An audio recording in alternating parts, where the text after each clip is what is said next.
And now, ladies and gentlemen, could I have the very best of order, please, for the next 28 minutes? That means no general fidgeting, with special focus on keeping those hands still. As once again, we pay our weekly visit to the show business legend, raconteur, after-dinner speaker and friend to the stars, especially the plough. Yes, indeed, it's time for the next instalment of Count Arthur Strong's radio show.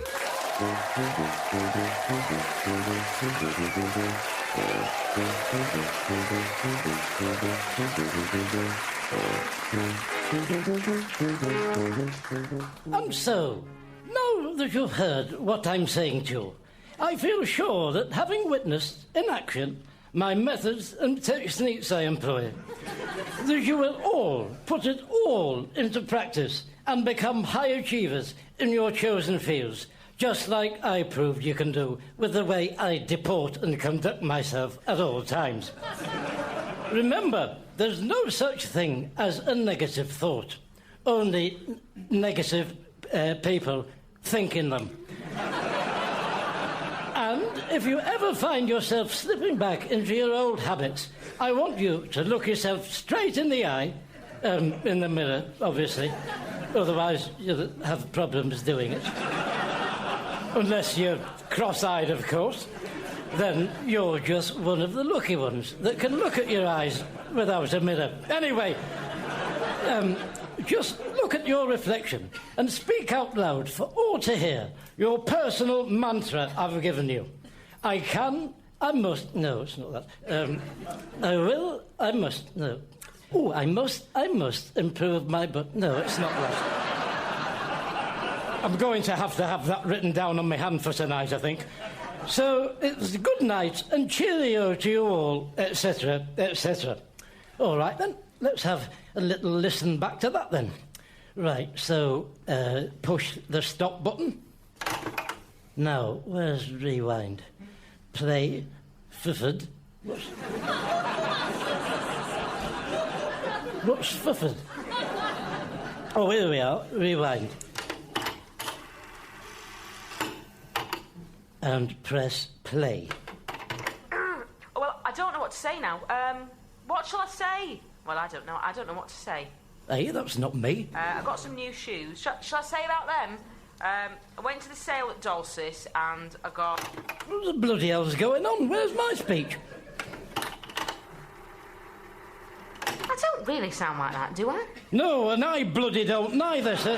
That's two of us. How can you tell if it's on or not? You see that red light? That comes on when it's recording. It's amazing, isn't it? If you went back to prehistoric times, they wouldn't believe it. They'd look at you as if you were mad if you showed them this.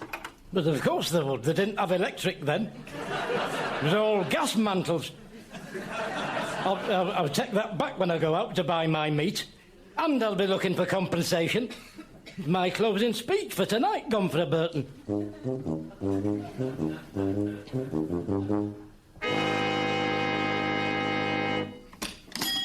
Hello, Arthur.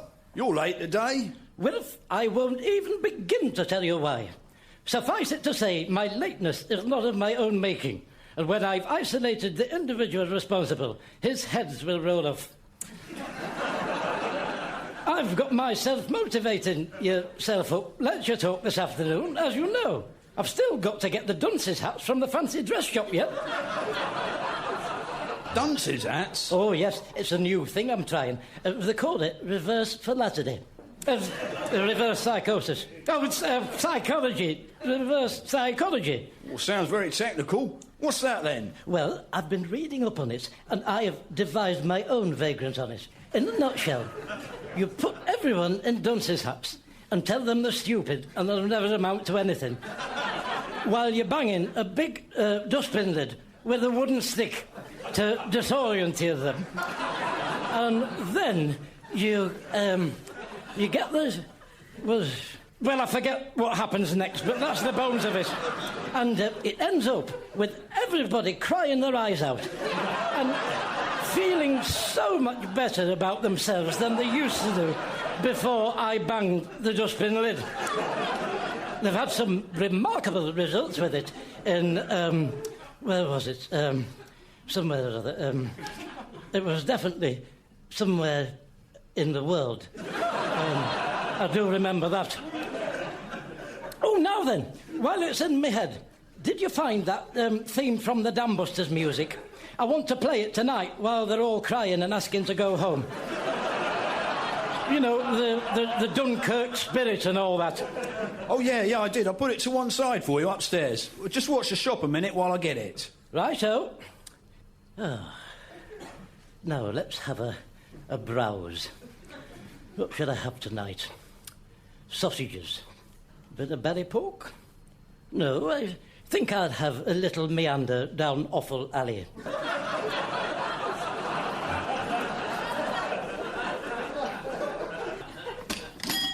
Oh, hello. Good evening. Afternoon. Oh, sod it, morning. Good morning. Oh, it's a lovely day, isn't it? Is it? Where is he, then? He's upstairs getting the Dam Busters. Oh, our Sheila's lad's a plumber if he needs someone. What are you talking about? He doesn't need a plumber. The bomb dammers, I said. I'm talking about Barnes Wallace, the bouncing bust. No, I don't think Gary would be able to do that. No, he just does central heating and sinks and things like that. No, he's getting me the music for it, you dozy so-and-so and so. What is it you want? You a butcher, then? Do I look like a sodden butcher? I'm just holding the meat fork for him while he's not here. Don't you have to have qualifications? It's not bloody Einstein that's gone upstairs, is it? Qualifications? What are you on about? Well, it's got to do with hygiene. You've got to go to college for it. Oh, for crying out loud, what do you want to do? See my diploma I've got in hand washing? Oh, I've had enough of you. Look, love, you've got your days wrong. Today's half-day closing. Technically, you're trespassing. So, you'd better hop it sharpish before all the alarms start going off. Once the police are involved, there's no turning the clock back. Come back tomorrow. What day is it today, then? That's right. There's the door. Come on. No malingering. Straight home now. Dear me, you get some right idiots coming out. I think we'll have that closed sign up. Well, who was that, Arthur? A customer? Oh, it's a complete time waster. Not the slightest intention of buying anything. No real interest in meat at all. I don't know how you put up with it, Wilf, on a daily basis. Well, anyway, there you are. There's your Dam Busters. Good. Right, then. Has any of your offal been reduced yet? Well, it's a bit early yet, Arthur. If I do cut any prices, it's usually after 5, really. All right. Tell you what, then. Bag me up £half a pound of kidneys, and I'll be back in and pay for them at 5:30. That way, I get them cut price, and I'm helping you out, aren't I? Taking them off your hands when you just probably end up flushing them down the toilet anyway. Oh, it's all about give and take, isn't it, Wilf?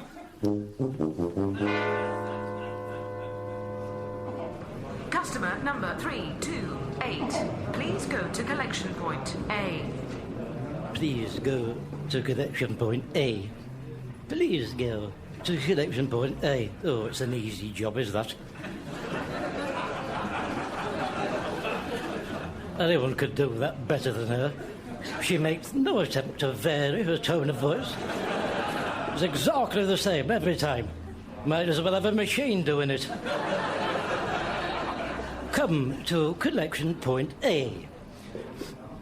I wonder if they have collection point B, or a C, or any of the other alphabet letters, because that would get a bit more complicated then.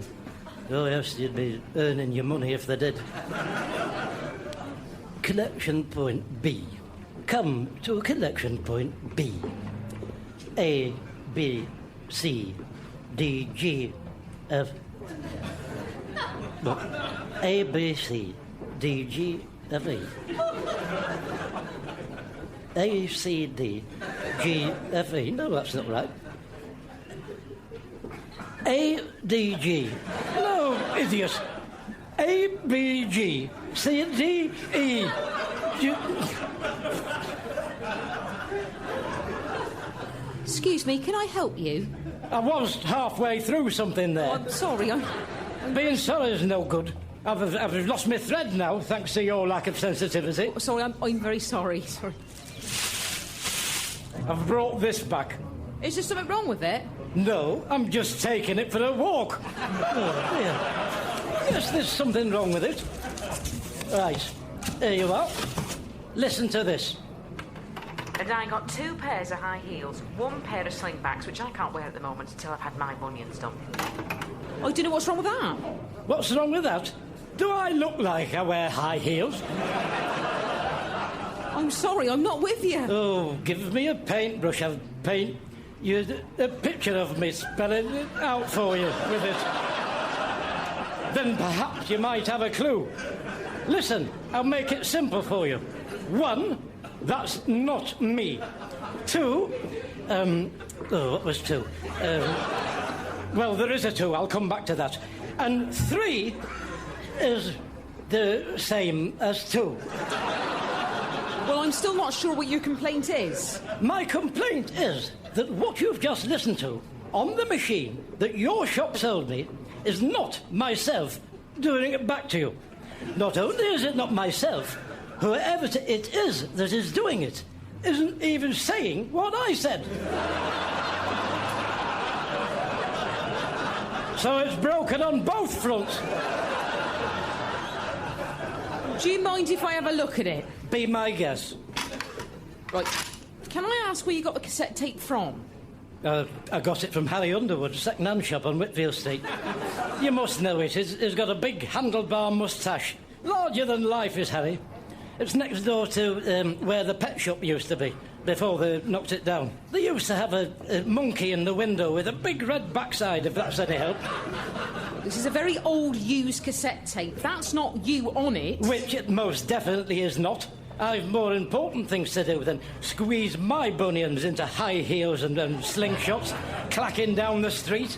Then it's obviously a recording of someone else that was on there when you bought the tape. I knew it definitely couldn't be me.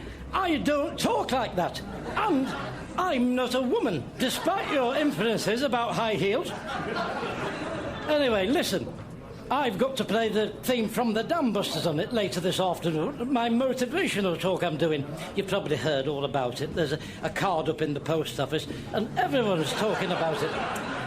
Will it do that without letting me down? As long as you actually have a tape of the Dam Busters, this machine will play it. Well, that's more like it. Now, if you'll excuse me, I think you've taken up quite enough of my time for one day, don't you? Good day.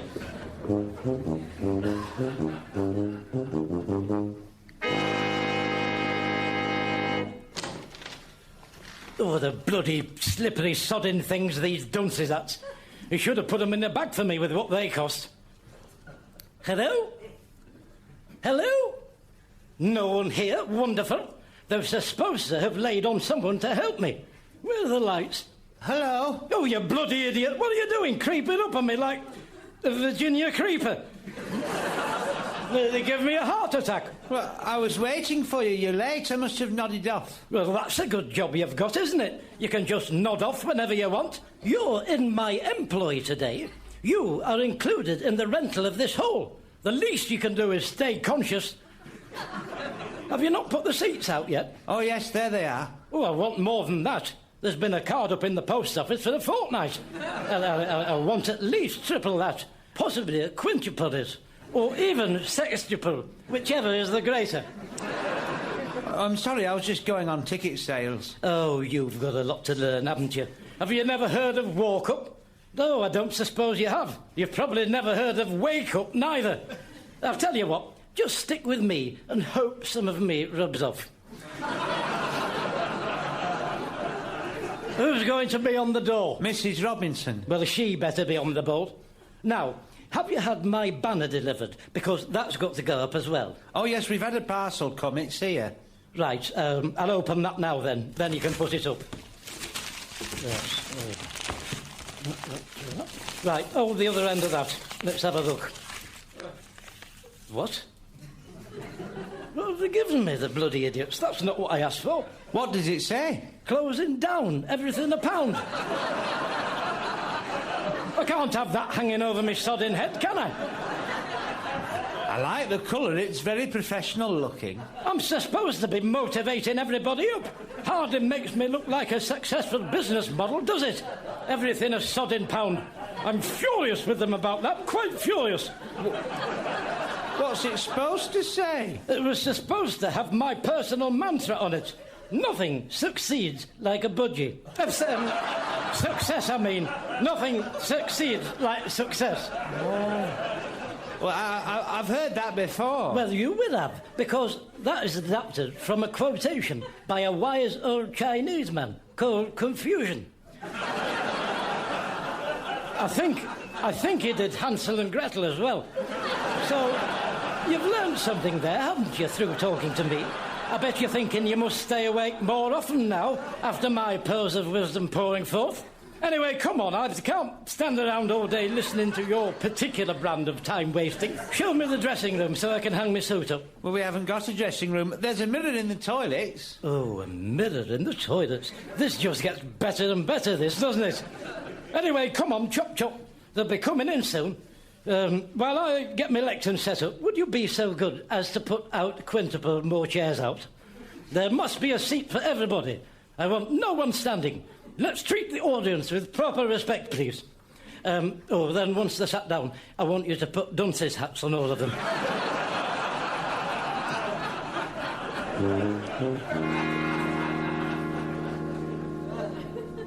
Right, I'll get my makeup on while I've got 2 minutes. Put a little bit of pancake number 5 on. Rub it in. Little black line down the middle of the nose for definition. Lovely. Where's that red pencil? Ah, here it is. Little red dot with it in the corner of my eyes. Excuse me. Oh, you bloody idiot. Oh, dear me, I've stuck that sodding pencil right in my eye now because of you, you dozy sod. Sorry. Oh, dear. Get me some toilet paper. My eye's streaming. Look at that. What are you doing, sneaking up on me like that? I've finished the chairs. Wonderful. You've finished the chairs. And you just thought you had enough time left to pop in here and blind me in one eye. Well, thank you. Thank you for fitting it all in. I know how busy you are. Look, I can hardly open that eye now. Well, do you want me to go to the chemist or anything? I don't think they have any tablets for ramming a sodding pencil in your eye, do they? Well, what did you have a pencil in your eye for anyway? I didn't have it in my bloody eye until you came in. I was doing an old makeup trick, if you must know, to make you look... to make you look like your eyes... I don't know. Rodney Bewes does it anyway. That's who told me about it. Go and ask him. I haven't got time to be interrogated. I tell you something. I'll have a right bruise in the morning. That's your fault, is that? Are you covered by insurance here? I need the lavatory. Listen, while I'm in here, these lavatories are sacrosanct. This is my dressing room, my inner scrotum. Sanctum, I mean, my inner sanctum. It's where I prepare myself mentally and spiritually for the rigours of my performance. I'm not having all and sundry go into the lavatory in here as though there's no tomorrow. Well, where are we supposed to go, then? Use your imagination. You shouldn't need me to tell you where to go to a bloot. You're a grown man. Dear me, this ceaseless hand-holding people expect me to do. Anyway, you'll be hearing from my legal team regarding my eye. I can hardly open it. Look. Hooey, are you in there? That's Mrs. Robinson I told you about. She's taking the tickets. Send her in on your way out. I'll make sure she's briefed. He wants you to go in. What, in there? What for? Something about making sure you've briefed, I think. What? That's what he said to tell you. It's the men's toilets. I know. What does he want me to go into the men's toilets for? Oh, for crying out loud, tell her. Tell her it's not the men's. It's the bloody dressing room for tonight. Just tell her. It's the bloody dressing room for tonight. Come in. Hello. Don't worry, I don't bite people. Not unless they bite me first. So, you'll have brought it on yourself if I do sink me teeth into you. Oh, well, I won't then. Can you not stand there? Come and stand over here, closer to me. You're in my blind spot there. Oh, you're very domineering, aren't you? I like a domineering man. Look, I want to tell you what duties to perform today. Oh, I've got some duties to perform, have I? You cheeky thing. What? I said you're a cheeky thing, aren't you? What are you on about? Winking at me. Winking at you? I'm not winking at you. Yes, you are. You're doing it now. I'm not bloody winking at you. I've had a red pencil stuck in my sodding eye. That's what that is. Well, I didn't know. You want to be careful with that, sending out the wrong sort of signals. I'm not sending out any bloody signals. What's up with you? I'm in agony here, you know. Hello, what's going on in here? There's nothing going on in here. All right, I get it, mate. Get what? Nod's as good as a wink. Listen, I am not bloody winking. Watch my lip. I am not bloody winking. OK, whatever you say, Chief. What do you mean, whatever I say? I'll tell you what, I'll leave you to it. I told you it could be misinterpreted. You want to be careful with that winking eye. Oh, just put some socks in it, will you? Listen, you're going to have to introduce me, because there's no other idiot here to do it. I'll write down what I want you to say. Do you think you can manage that? Oh, yes, I do all the amateur dramatics here. I played the lead in Call Me Madam. That doesn't surprise me.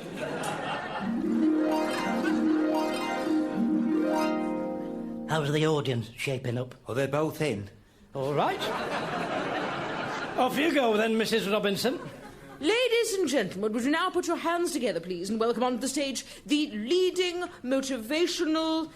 Oh, well, it looks like goo-goo. The leading motivational goo-goo. Guru, you idiot. Motivational guru. I can't read your writing. A motivational guru who's worked and motivated people, including Michael Fish. Too many other people, too numerous to go into because of time constraints. Please welcome Count Albert String. Thank you, you bloody dozy woman, for that wonderful introduction you've done me. You know, when I was a little lad, I used to sit and read about the top stars and matinee idols of the day. And I used to think to myself, it could never happen to me. And then I used to think, well, why not? And then I used to think, because things like that just don't happen to me. And then I used to think, but that doesn't mean that they can't. And then I used to think, oh, I'm just being stupid. And then I used to think, now, who are you calling stupid? Then I used to think, come over here and say that one. No, you block off. Talk to me like that. And I would have gone on forever if I hadn't been asked to leave Sue Ryder's. By Sue Ryder herself, incidentally. Marvellous. Now, on your chairs, you'd have found a pointy hat, which I'd like you all to put on for this next bit. Now, I know it'll be hard. No, don't turn round. You can join the rest of us when you've had a good hard think about your behaviour. And hold that chair higher above your head as well. Come on, if it ain't hurting, it's not fixed, so don't break it. Oh, it's something like that. Anyway, where was I? Oh, yes, low self-esteem. Now, I know it'll be hard for some of you to imagine because of who I am and what I've gone on to become. But I used to suffer from low self-esteem about myself. And if I found myself in a room full of empty people, I wouldn't know what to say. And pretty soon, that room full of people would be an empty room full. What you have to do is focus and be positive. You see, to me, this half-empty glass is in fact half full. Well, the bottom half of it is anyway. So it's not all bad news. Obviously, the top half of the glass is completely empty, but that's not the half I'll be drinking from. And that's the way we have to look at things. Now, at this junction, I will throw the floor open for questions. So if you've got anything you want to know about anything I've done to you, anything I've said to you, now's your chance to pick my brains and run with it. What's the significance of your sign? What sign? The one up there above you, closing down everything a pound. What does it mean? Oh, has he put that up, the lunatic? And why do you keep winking at us? Is it to give us confidence? Oh, for pity's sake. Can I put the chair down yet? No, you can't. You're learning something. Look, I only came in to ask whose rover that is that's blocking the entrance. All right. That's it. Hey, I'll tell you what. Why don't you stick the sodding chair where the sun hurts, eh? You just can't help some people. You've got to at least meet me halfway. And as the question and answer session draws to a close, it just remains to me to thank you for listening to what I spoke. Now go away with your newfound self-confidence and self-esteem and change the world. That's it.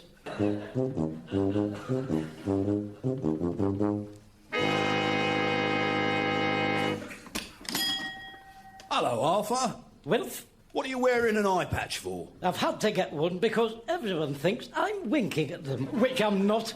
How did your talk go, then? Well, as we motivational speakers like to say, I feel it was in the zone.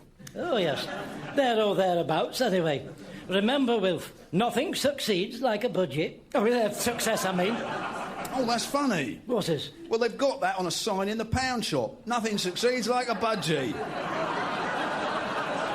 That's my sodding idea they've pinched. Well, did you have a good turnout? Oh, yes, I had one or two in. Don't you worry about that. It'll be interesting to see what the knock-on effect will be for the next one. They'll be flocking in when word gets out what I can do with a few dunces hats and a dustbin lid. Eh? Essentially, Wilf, it's just about making people feel good about themselves. I am a very good listener. Oh, funny you should mention that, because And listening is not something you can be born with. That's just something you have to learn at birth. And I have always had that, ever since I was born. Well, yeah, that's what I was going to Yes, very interesting. Now, can we please have a bit less of your chin music? And then, perhaps, you can apply yourself to serving me with my cut price offal. Come on, cough up my kidneys.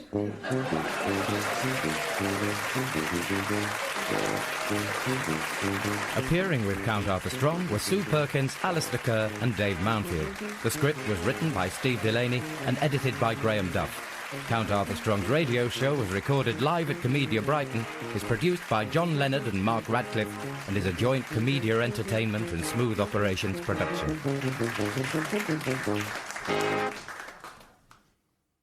And now, ladies and gentlemen, please be seated, make sure there are no sharp objects around you, and for your own safety, do not operate any heavy machinery for the next 28 minutes, as we join show business legend, raconteur, after-dinner speaker and president of the Shoulder of Mutton angling team, 1968 to 1969.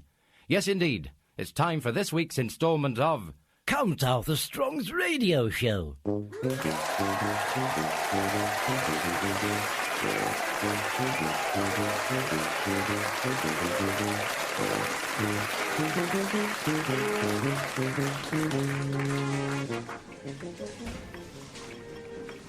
Oh, come on, for crying out loud. Dear me. They should have a celebrity till supermarkets. A VIP one like they do at airports. So you can get on Concorde without having to rub soldiers with the pepperoni. The pastrami. Oh, paparazzi. I'll put that in the suggestion box on the way out. Mind you, I've lost count of the number of times I've asked them to stop bulbs for torches. Must run into the high hundreds. If I had a power cut and I fell down my cellar steps going for a candle to illuminate my passage, strictly speaking, they would be liable for that. So all the legal side of things need clarifying. I beg your pardon? What? You just said something to me. No, I did not. You did. You said something about the legal side needs clarifying. No, what you heard was me thinking. I was thinking that, and that's what you heard. Out loud. Oh, well, excuse me. Listen, are you in a hurry? Because I have a very important appointment looming. So if you're not in a hurry, you are, as it were, under a moral obligation to step aside and let me in front of you. Hey, that would be something to tell your family and friends, wouldn't it? Letting a busy celebrity in before you. Make yourself sound a bit special. Well, I am actually in a bit of a hurry. Who are you anyway? Now, you might find yourself hilarious saying things like that. But when I tell you, you're talking direct to someone who, among many, many other things, done an episode of... there was a lot of water in it. The Anodyne line. Oh, the Anodyne line. The Anodyne line, that's right. Oh, yes. I shared many a tot of rum with Captain Birdseye when I was doing that. Oh, what a character. I'm sorry, but I don't know what the Anodyne line is. All right, try this. I don't know what's up with him, Mr. Herriot. I've gave him the worming tablet and everything. He just sits there, licking his privates, or words to that effect. It was a long time ago I did that. I've no idea what you're talking about. Right then, how about this?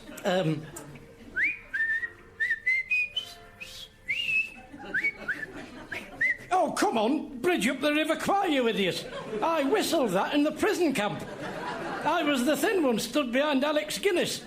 Hitler has only got one ball. OK, who's next, please? No, I'm afraid I don't want much television. Well, you must listen to radio. Oh, no. Funny you should mention the radio, because you can hear me having a turn on the radio today, doing, Name That Tune. No, not Name That Tune. Just a Minute. That's right. I'm doing Just a Minute this afternoon. Special guest. They've got me in at very short notice because an elephant has sat on Belody. Or something like that. I think it was an elephant. It was either Belody or someone that had the same name as him. I do know that. Next, please. Look, if that's all you've got, please go in front of me. That's fine.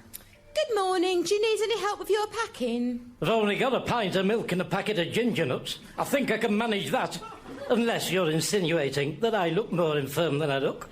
Sorry, we have to ask. As part of the service that we do give. Well, I'd like to know whose brainwave that was. Asking an able-bodied man if he needs help with the transference of his ginger nuts and a pint of milk in a carrier bag. Must have been up all night thinking that one up. Would that they'd apply themselves with similar enthusiasm to my torch bulb conundrum. You must be aware of that. Don't tell me it's not the talk of the canteen. If I wrench my leg going for a candle in my very, very dark back passage, you may well find yourself in the line of fire yourself. Aiding and abetting, that is. Any award in my favour might come out of your wages for the next 20 years. Did you ever stop to think that? 98 pence, please. That's £1. I think you'll find it's 2p change, irregardless of what your machine might tell you. Do you have a loyalty card? No, I don't. I don't require a card to tell me I'm loyal. Some of us don't need to go around banging a big tambourine every time we buy a packet of cream crackers. Where's the dignity in that? Good day to you. Look out, coming through. Hello there. Have you ever thought about double glazing? Why? Because I'm selling it. Do you sell it by the window? You could say that. How much would my upstairs toilet be to have done? Well, I don't know. It would depend on how big the window was. Oh, now you're shuffling the ghost post, aren't you? Oh, yes, I know what your game is. If I let you into my house, you'd have all my windows out, all my floorboards up, telling me I need a new boiler and me drive tarmac before I knew what had hit me. Well, you've picked the wrong one here, because, you see, this packet of ginger nuts. Yes? There's a tiny congealed camera hidden in it. Yes. And there's a film crew in an unmarked bread van outside, listening to your every move. Well, I don't know what you're talking about. I'm only selling double glazing, that's all I've said. Yes, but it's the way you said it. The implications of what you're saying. You see, I don't find you very trustworthy now I know all that. Know all what? All that tarmacking stuff you get up to. Charging pensioners double. For goodness sake, I don't do any of that. What do keep going on about tarmac for? Oh, well, I've obviously touched a nerve there. Yes. But you would react so violently to the mere mention of tarmac, Adam. Perhaps that's a guilty conscience speaking to me. You consider yourselves lucky I'm doing just a minute this afternoon. Otherwise, I'd citizens arrest you. Actually, I might have time. What time do you make it? 9:30. 9:30 at night? No, in the morning. Well, fancy giving me a shock like that. Dear me, some people. Anyway, lucky for you, I haven't got time to citizens arrest you. I've got a lot more else on today with just the tune. Name that minute. Oh, that just a sudden minute. So you've had a lucky break there. You've had what they call a turn again, Dick, on the road to Damascus experience. Oh, yes, bumping into me. But, you know, I don't expect any thanks for it. All I ask is that you now just try and become a valuable member of biology, society, and make the most of your let-off.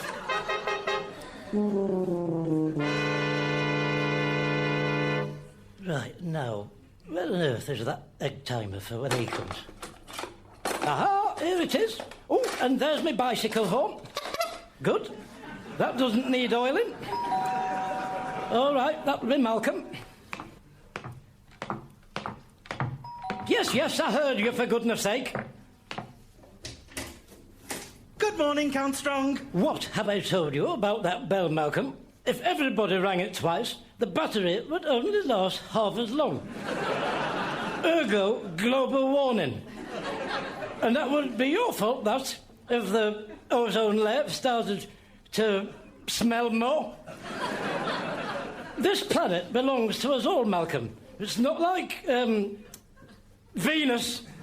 So, remember that next time you're toying with the notion of ringing my bell twice. Anyway, come up, now you're here. Ow! Mind your head on that light fitting. I've been working like mad on my audition speech. I know all the words off by heart. I'm just struggling with the order. Very good. But listen, I haven't got time for your class today. Something important's come up. You've got to help me. But I paid for today last time. But I'll give you a credit note or half your money back or something. Don't be ungracious, Malcolm. It'll become you. What do you want me to do? Well, you know, not name that tune. What's it called? Just a minute. Well, do you or don't you? What? No, I've just said it. Just a minute.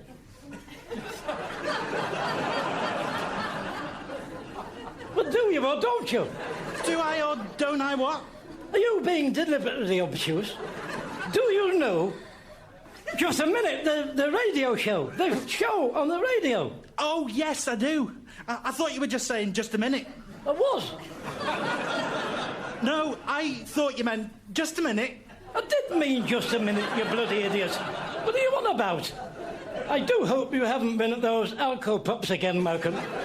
You know what happened the last time? Waking up in Glasgow, handcuffed to a tree, covered in sick. How could you let that happen to me?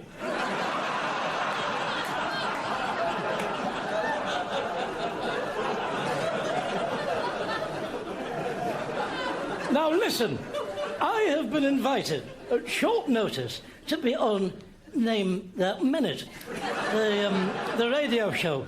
Odd Billy has been squashed by an elephant. Who's Odd Billy?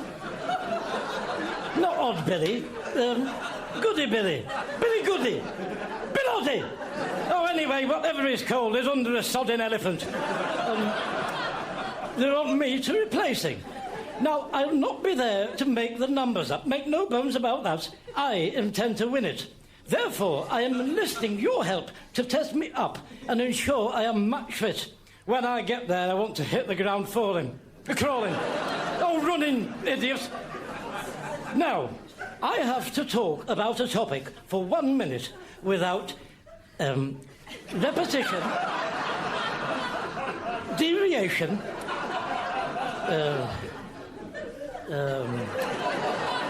hesitation, or repetition. In the unlikely event I do one of those, you honk that horn just so we get the feel of the whole show. No, don't do it now. That's just wasteful. What have I just said to you about the ouzo horn? Right. Do you understand the rules? Yes, I listened to it with me mum. Right then. First of all, we need a topic picked at random from the newspaper. Let's have a look. I don't fancy that. Oh, here we go. Nelson's column. Yes, I'll have Nelson's column as my random choice. Right then, Malcolm. Let battle commence. As the sound of the minute waltz dies away, it's time for another edition of Just a Minute. What are you doing? But that's how it starts. Look, you nitwit, don't bother with all that. That's nothing to do with what I want. Just do the topics. Right. The first topic is Nelson's column. Count Arthur Strong. Can you speak for 60 seconds on the subject of Nelson's column? Of course I can. Any idiot can do that. Starting from now. Hesitation! What are you talking about, hesitation? I didn't know it started. You can't hesitate if you don't know you've started. All right.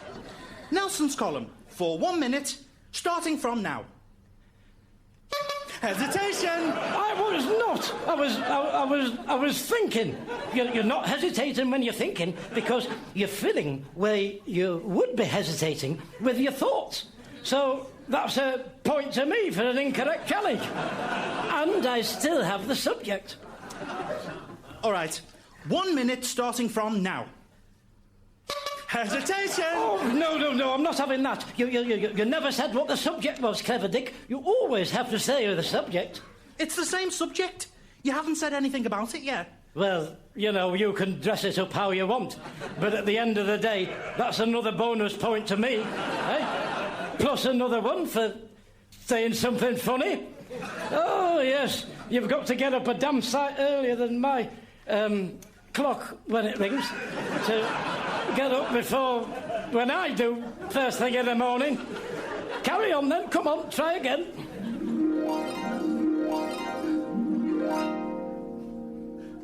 Hesitation! Don't be ridiculous, I was just clearing my throat. Oh, you're a right little Hitler, you, aren't you? Sitting there with that silly grin on your face and your horn in your hand. Anyway, that's another point to me. How many points have I got now, then? 11. How much time is there left on the clock? 1 minute. As long as that? Oh, no, you must have got that wrong. I've spoken for much longer than that on Nelson's column. But you haven't said anything about it at all yet. That's where the skill of the game comes in. Could I just remind you, Malcolm, of my points tally? You don't get 11 points at Name That Tune for not talking about Nelson's Mandela. That's twice as many as Clement Attlee gets on it. Clement Fraud. Well, I think that's me primed and ready for my appearance on the wireless list.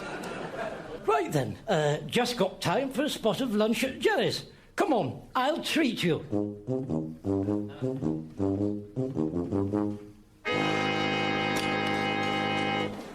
Afternoon, Arthur. Jerry? How are you, Malcolm? Very well, thank you, Mr. Edwards. I see you're still advertising an all-day breakfast on your blackboard, Jerry, despite what I've told you about that being technically impossible after midday. Might I suggest you refer to it as brunch in the future? Then we can move on to more pressing concerns, like, for example, the OXO hole. The thing is, Arthur, that people know what they're getting when you call it breakfast. They don't know what brunch is. Oh, I think you underestimate, Jerry, the adaptability of the human race. We'd all still be living like the Flintstones if we couldn't adapt to change. Mind you, some of the things they had then were way ahead of its time. I'm thinking particularly, Jerry, of the parrot record player. Yeah. Well, anyway, what can I get you, Arthur? I'll have a cup of tea, and let's see, breakfast number 2, I think, with extra fried bread. Oh, and don't put me any black pudding on it. I'm on the radio this afternoon. It repeats on me. Don't want to be burping all over Nicholas Parsons. And get Malcolm whatever he wants, to the value of 70 pence. That's because you've been very helpful to me this morning, Malcolm. Bloody hell, what are you doing, you lunatic? Repetition. What? Repetition of Malcolm. We've finished doing that, you bloody idiot. Could have had a heart attack then, I wasn't ready for that. That's how Paul Daniels died. Debbie McGee punched him in the stomach when he wasn't ready. Oh, he fell right off the roof. They had to stop the show. Went straight to an advert for toilet duck, which I'd run out of, tragically, so that reminded me. So, every cloud has a silver lining. Anyway, make yourself useful and secure as that window table before someone else gets the backsides in there. And put that sodding horn down. Can I do my speech I've been working on while you're waiting for your breakfast to come? Oh, not you as well. Brunch! It's well past midday. Oh, go on then. But I'm not going to eat through your racket going on. You'll have to stop when my breakfast does come. Lunch. Brunch. It's from the Scottish play. The what? The Scottish play. What, Taggart? No, Macbeth. Oh, I was going to say. Oh, yes, Macbeth is much more like it for an audition speech. Is this a dagger I see before? Mind you, it is good, isn't it, Taggart? I like a good thriller, I do. I'd just started then. Well, I would never have known. You have to take command when you do a speech. You can't start it, then stop to tell everyone you've started. They'll soon be streaming out of the auditorium if that's the way you go about it. Is this a dagger I see? What I've always wondered, though, is which one of them in it is actually Taggart in it. Because they'll never tell you that, do they, when you're watching it? Is this a dagger I see? I think they must want you to work that out. Like a who is it within a whodunit. He's dead. Who is Macbeth? I know that. He died years ago. No, Taggart. Taggart's dead. Oh, no. You're getting confused now. Macbeth is the one that's dead. Any idiot knows that. Ides of March. He got stabbed outside the town hall. Taggart is on the television. He's a policeman. Excuse me, is anybody sitting there? Well, is there nowhere else you could sit? We're having a private theatrical soiree here. No, it's all full. Oh, go on then. Thank you. Oh, for crying out loud, what did you do that for? What is it? I didn't put it there. Well, some bloody idiot did. Give it here. You told me to put it down. I never said to put it underneath an elderly woman, did I, you gormless nitwit? Here, now then, you might know this. Which one of them in Taggart is Taggart? He's dead. No, he's not dead. I've just put him straight on that. You're thinking of Macbeth. You know, 'tis a far, far better thing I do now than I ever done before. Macbeth. Oh. Now, I used to like Hamish Macbeth, and I'm sure I saw Taggart die in one. Taggart won't be dead. It's his show, isn't it? Be like having the Rockford Files without, what's his face? James Robertson's Justice. What's the point of that?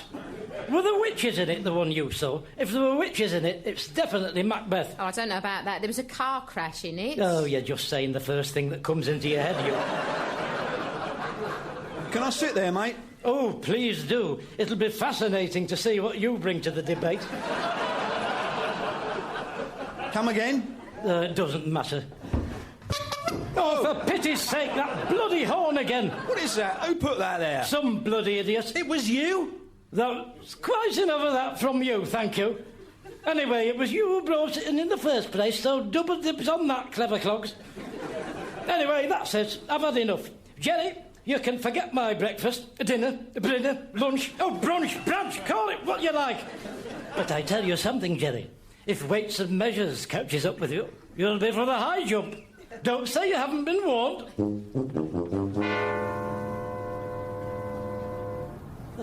Right, here we are, the BBBC. Can I help you, sir? Yes, you can, as a matter of fact. Where do I go for, what is it? Just a minute. Well? Well, what? Oh, for crying out loud. I know what you're doing. You're all in it together, aren't you? Look, where do I go for the radio show Just a minute, the radio show, and no messing about now. Oh, sorry, straight out of the doors, you just came in, turn right, then right again at the end of the building. You'll see the rest of them waiting there. What, outside? We're all meeting outside? Yes, that's right. Well, I suppose it's a nice enough day. Makes a change. Oh, blimey. I never said it was this far. Dear, oh dear. Here, are you all here for just a minute? Yes, that's right. There's a lot of you. Oh, it's a very popular programme, isn't it? Yes, it must be. Which one are you, then? I beg your pardon? Pam Ayres, isn't it? Oh, yes. Hey, you talk a bit more posh off the radio, though, don't you, Pam? I thought it must be an act, you talking like a bumpkin. What? Oh, yes, you'd have probably fooled a lot of people with that, but you didn't fool me, did you? No one sounds that daft in real life. Well, I'm very sorry to disappoint you, but I'm not Pam Ayres. Which one of them are you, then? Well, I'm not any of them. I'm here to see the show. Oh, I get it. It's autograph you're after, isn't it? Well, come on, then. I've always got time for my fans, and I'll use your pen if you don't mind. I've lost pens before with you autograph hunters. I'm not saying you're light-fingered, but I'd be curious to see how many biros and ballpoints you've got in your sideboard. Who do you want me to sign it to? I really don't want your autograph. Oh, well, if that's your attitude, you can shove off. Dear me, talk about time wasters. Has she been bothering you, Nicholas? Nicholas? No, I'm not Nicholas.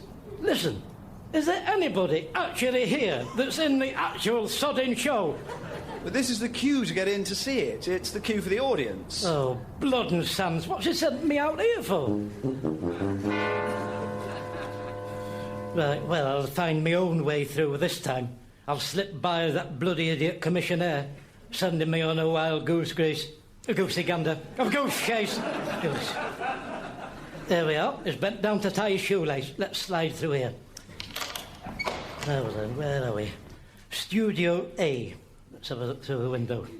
No, there's no one in there. Studio B. Turn left. Ah, now this might be it. What's he waving at? Oh, Arthur C. Clarke. Arthur, yes, that's right. Oh, thank goodness we didn't think you'd make it with your flight being delayed. My what? Can I just whiz you straight in? And that report from Duncan Shepherd concludes our look at the often controversial technique of animal cloning. And now I've just been joined by our special guest this afternoon, who I'm delighted to say is Arthur C. Clarke. Can you just sit down there and could you just put these cans on? Cans? Tin cans? Oh, I'm sorry. Headphones. I should think so. I can't hear anything through them. Arthur C. Clarke, it's so wonderful to have you here. I can't hear you. These tins of cans he's gave me aren't working. We'll just see if we can sort that out for you. Apologies for that, everybody. Right, how's that? Can you hear now? Oh, that's better. Loud and clear. Where's Pam Ayres, then? I thought she was doing it. Now, in 1945, in a letter to the editor of Wireless World entitled Peacetime Uses for the V2, you proposed geostationary satellites. The idea being that once in equatorial orbit, 22,000 miles above the Earth, it would remain over the same spot on the ground. Now, this state of fantasy didn't until Early Bird was launched in 1965. Geostationary satellites are now at the very heart. Repetition of satellites.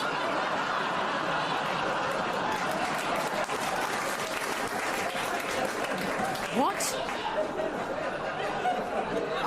I thought we'd have bells to press on the table. It's a pure chance I've got a horn on me.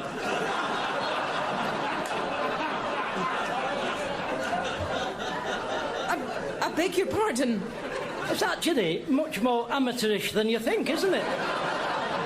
Than when you're listening at home. Are we all in different rooms, then? I'm sorry, who exactly are you? Oh, it's a tragedy about poor old ill body, isn't it? Falling off that envelope. Antelope. Elephant. Long way to fall, isn't it? What was he doing on a bloody envelope in the first place? Elephant. Oh, damn it, I've said elephant twice. Well, I'm not too proud to squeeze my own horn.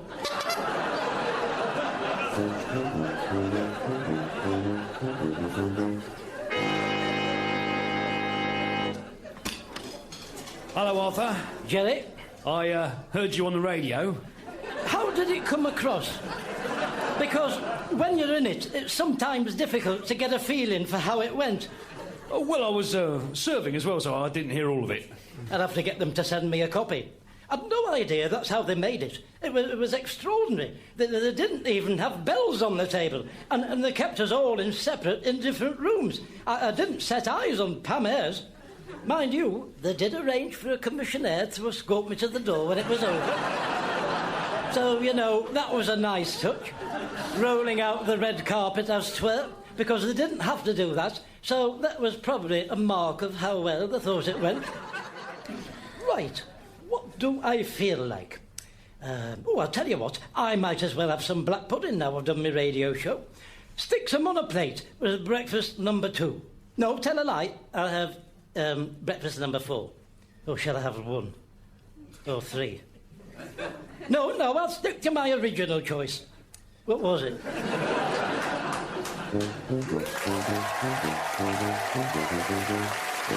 Appearing with Count Arthur Strong were Sue Perkins, Alistair Kerr, Dave Mountfield and Terry Kilkelly as Malcolm. The script was written by Steve Delaney and edited by Graham Duff. Count Arthur Strong's radio show was recorded live at Comedia Brighton, is produced by John Leonard and Mark Radcliffe, and is a joint Comedia Entertainment and Smooth Operations production. And now, ladies and gentlemen, please remain seated in the comfort of your own bungalow houses for the next 28 minutes, as once again we join the show business legend, raconteur, after-dinner speaker, and treasurer of the Whitfield Street Rhubarb Forces Cooperative, 1968 to 1969. Yes, indeed, it's time for our weekly instalment of Count Arthur Strong's radio show.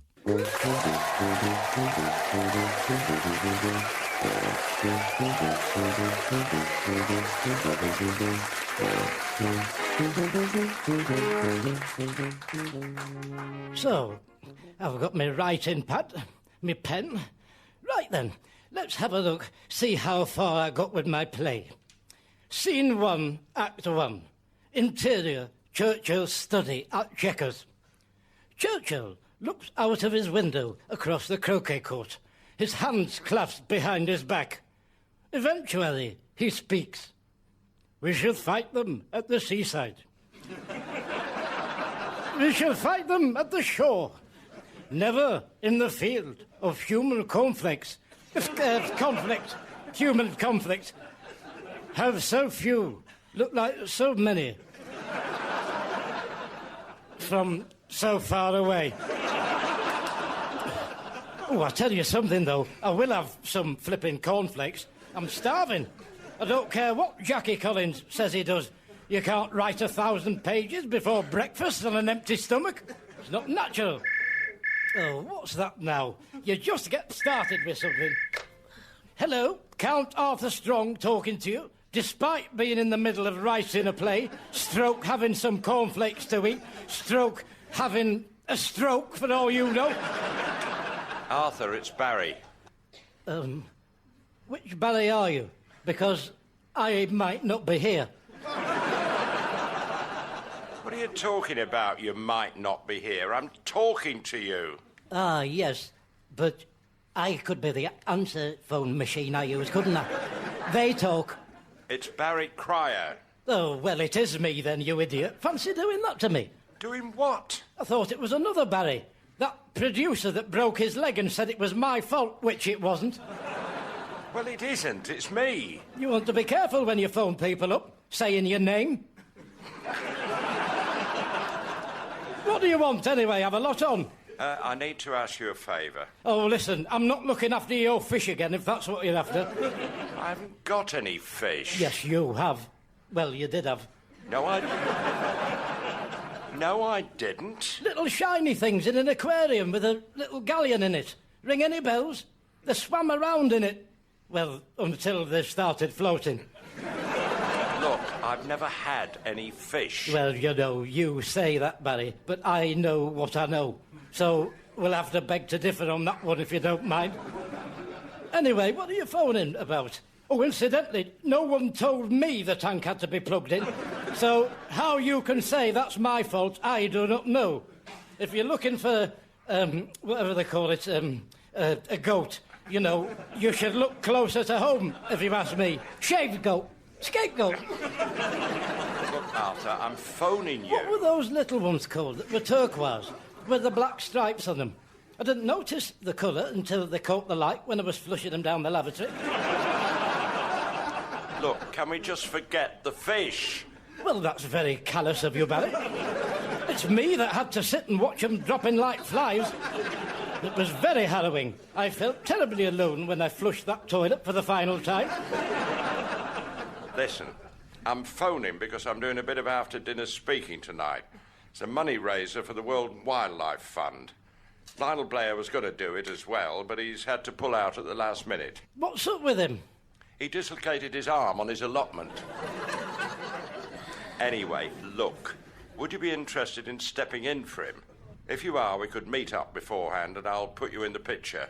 What sort of wildlife did you say they were going to eat? No, it's a fundraiser for the World Wildlife Fund, and they'll cover all your expenses. Oh, will they? Oh, in that case, the World Firefly is something very dear to my heart.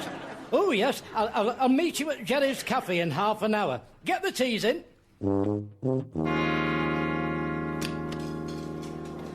Morning, Arthur. Jerry? What can I get you? Has Barry been in yet? What, Barry, whose leg you broke? No. And listen, I didn't break his sodding leg. How many more times? It was a tragic accident that went terribly wrong. Barry Cryer I'm talking about. No, he's not been in. Listen, Jerry, he's asked me to get you to open a tab for him if I get here before he does, because I'm nearer. We're doing a fundraising evening tonight for the World Weary Fund. You know, the animal thing. And they'll be covering all my sundries, like my lunch. Hey, I might even get a new pair of shoes out of them as well. You never know, it's worth a try. Alligator ones, because that's saving the planet, isn't it? Hey, they'll like that, the Wild West Fund. What? They'll pay for your lunch in here? How does that work, then? Well, you'll have to ask Barry when he gets here. He's the lynch mob. Linchpin. Anyway, look, I'll have the mixed grill and a cup of tea, and he'll sort it out. I'll bring it over. Righto, then. No. Oh, blimey, there aren't there 3 tables. Look at them all. 4 tables there with only one person sat on each of them. That is just shellfish. Even one of them is a nun. Hey, dear me, I thought nuns didn't eat. Right, well, we'll soon sort this out. Excuse me, love. I'm having a very important meeting in a minute with a fellow celebrity. Would you mind awfully going and sitting over there with that sweaty-looking man at his table so that my companion and myself might speak in confidence? Well, yes, I would. I'm quite happy here, thank you. Oh, yes, but he looks as though he's in need of some spiritual guidance, Mother. Auntie. Oh, sister, whatever you are. He seems quite happy to me. Yes, but doth not it say in the good book, suffer the little lambs to, what comes after lambs? Fleece was white as snow. No, it's not that. Mary Magdalene had a little lamb. Its fleece was white. No, that's not it.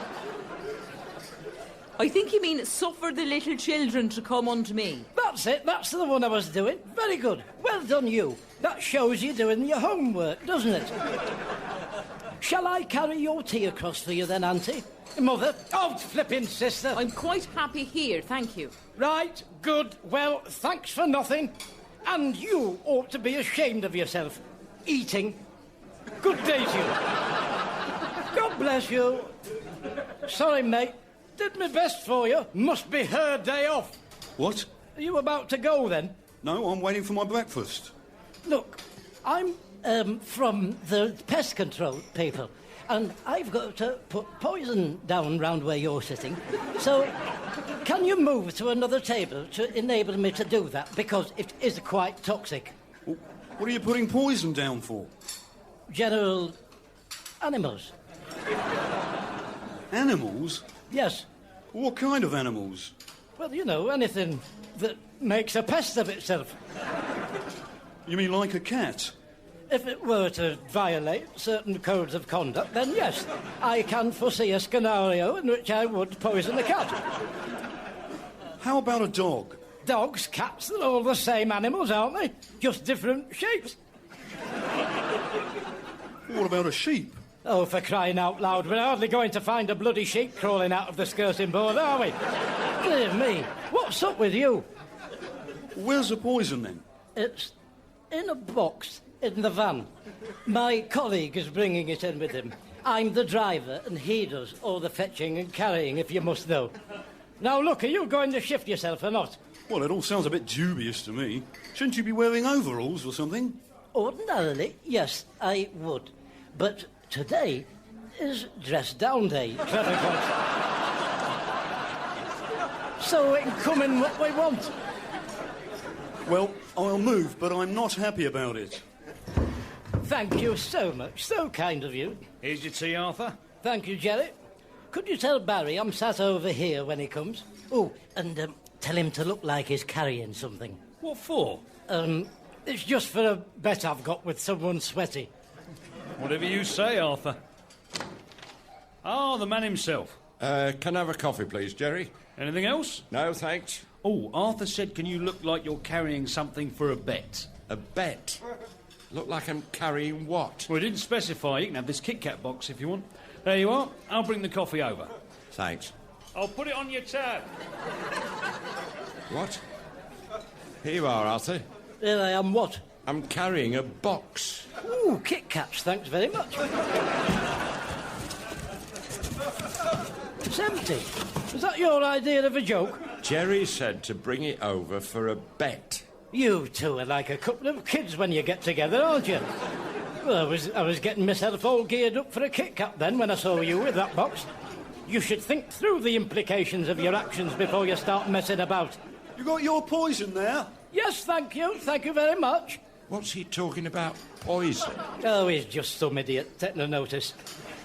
Do me a favour, though. Keep bobbing your head under the table and having a look. What at? I don't know. It doesn't have to be real. It can be imaginary, as long as it's a pest.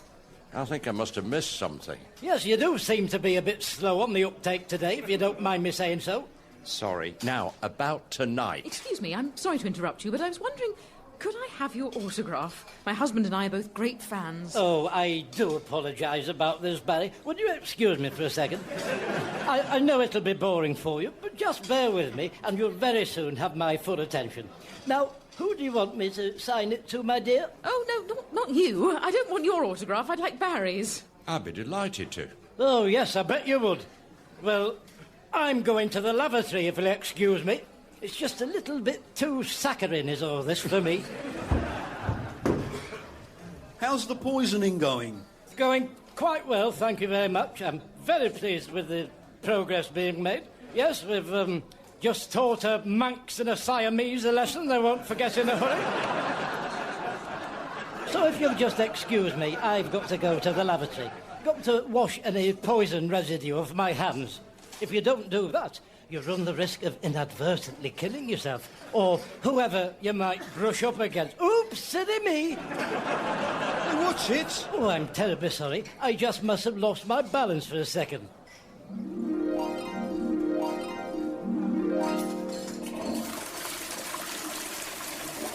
Oh, that's better. I feel like a new man after that. There he is. Him. Arthur, what have you been saying about poisoning things in here? Oh, no, he's just got the wrong end of the stick. No, you just said you were going to wash the poison off your hands. Yes, well, that is just a figure of speech, isn't it? Like, Point Percy at the postman. Port Loin. Point Percy at the porcelain. It's what they call a euphonium. Well, what about the creatures under my table? It was you started going on about wanting to slaughter a sheep. He said his colleague had the poison. Him there. Right. Barry, have you got any poison? What would I be doing with poison? To kill the creatures under my table. I think we've heard quite enough from Walter Mitty here, don't you, Jerry? I mean, I do feel a great deal of sympathy for him, but, you know, There comes a point, young man, when you have to start helping yourself to help me help you to help yourself. You have to help me, then I will help yourself. I don't know what you're talking about. And as for you, Mr. Quire, you ought to know better. A lot of people look up to you. I haven't done anything. Can I settle up, please? Don't worry, have it on the house. I'm sorry about that. I don't know what you two are playing at, but it's breakfast going down on your tab, Barry. What tab? What was all that about? Oh, you tell me, Barry. Madmen like him give lunatics a bad name. And that's why head cases are stigmatised. The bloody idiots.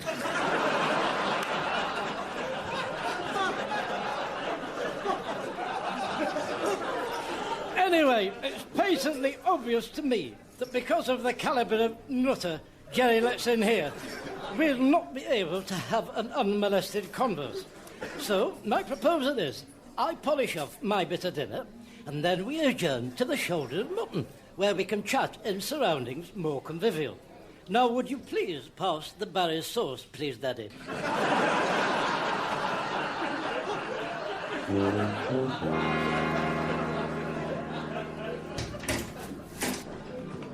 Hello, Arthur. How are you today?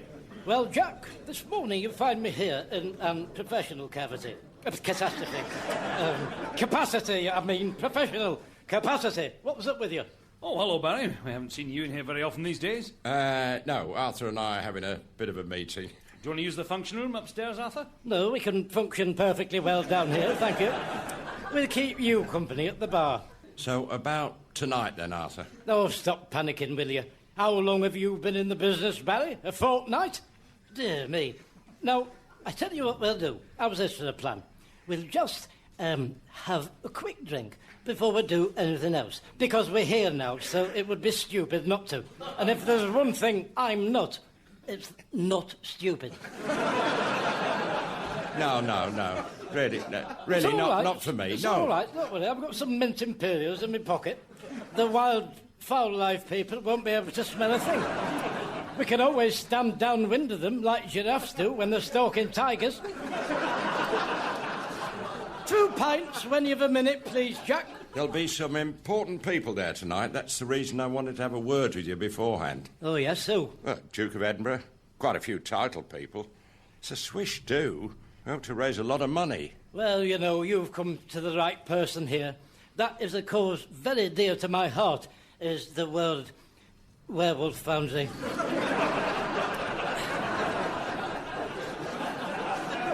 Charity is something I'm tremendously interested in. I gave someone last Flag Day a shilling. Oh, yes. It was only, well, it was probably a few years ago now. That shilling, that's probably about £1 in today's money. I thought it was a sixpence. I was furious when I checked my pocket. Sodding shilling for a little pin with a flap of paper on it. Daylight robbery. But I cared, Barry. I cared enough to make that mistake. That's my point. And that's what they'll be getting for the money tonight. Someone who cares passionately about all that. Here you are.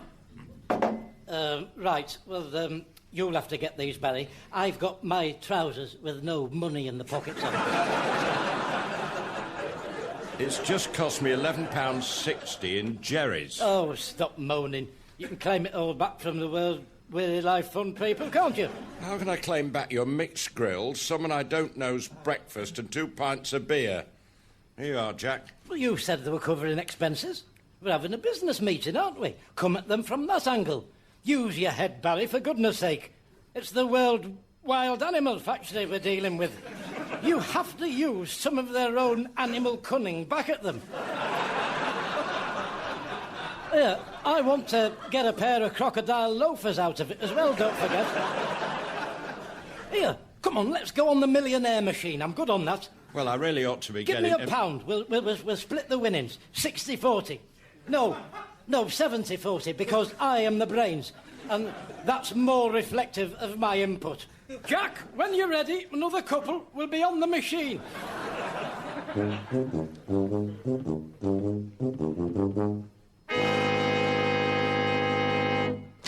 Why, Delilah? on, hurry up, dawdling all over the shop. It must be the fresh air, Arthur. It's made me feel a bit funny. Oh! Mind your head on that light fitting. Why, oh, why, Delilah? Oh, will you just pipe down for a bit? Now, come here. Come here. Come here. Come here. Come here. Sit down there and don't touch anything. All breakages must be paid for. Look at the state of you. Covered in bits of lettuce and I don't know what else. Here. Hang on a minute. Hang on. Have a snort of this. That'll sort you out. In fact, I don't mind if I join you. Thank you very much, Barry. Very civil of you. Oh, I'll tell you something. That is a proper drop of splashes, that. Arthur, what's in a doner kebab? What animal is it? Because it's sticking to my teeth. It doesn't taste like anything I know about. It looked like a big block of luncheon meat they warm up in the shop window. I think it's all sorts of general meat squashed together. Stuck together with fat and all compressed. Tastes quite nice, whatever it is. Here, I tell you who would know. Prince Philip. It's his national dish, that's where he's from.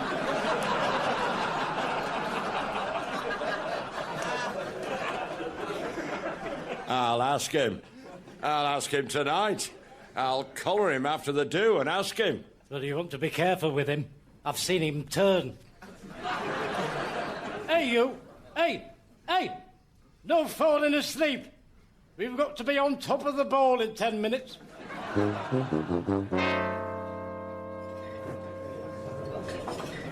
You're very late. We were beginning to think you weren't coming. Yeah, no one told me it was fancy dress. What have you come as? It's my official costume. I'm the town crier. I'm the Barry Crier. Pleased to make your acquaintance. Have you done your family tree? You might be my long-lost brother. Please, the Duke of Edinburgh is here, you know. Good. I want to ask him what's in his kebabs. Look, are you ready? We're running late. Well, you'd better stop making an exhibition of yourself and get on with it then, hadn't you? My lords, ladies and gentlemen, pray silence for Mr. Barry Crier. Thank you. When I was solicited by the World Lifeboy World Wife Finding Bun. Oh dear. Sorry. When I was asked. Oh, sorry. I can't stop yawning. It's because I've had a drink. It does that to me. See. Oh dear me. I could just nod off. What I want to say is, Prince Philip, what meat is it, animal, that they compress when... it's no good. I'm just going to have a little nap. Talk amongst yourselves. Thank you. Be wonderful. I've been Barry Crier. Tell your friends. Oi! You in the tights. Introduce me. I'll cover for him. Who are you? That's very funny, coming from the Scarlet Pimple. Not your block off you talk to me like that. Here, I'll do it myself, big gob. My lords, ladies and gentlemen, Dukes of Edinburgh and the Duchess of Edinburgh, if she's here.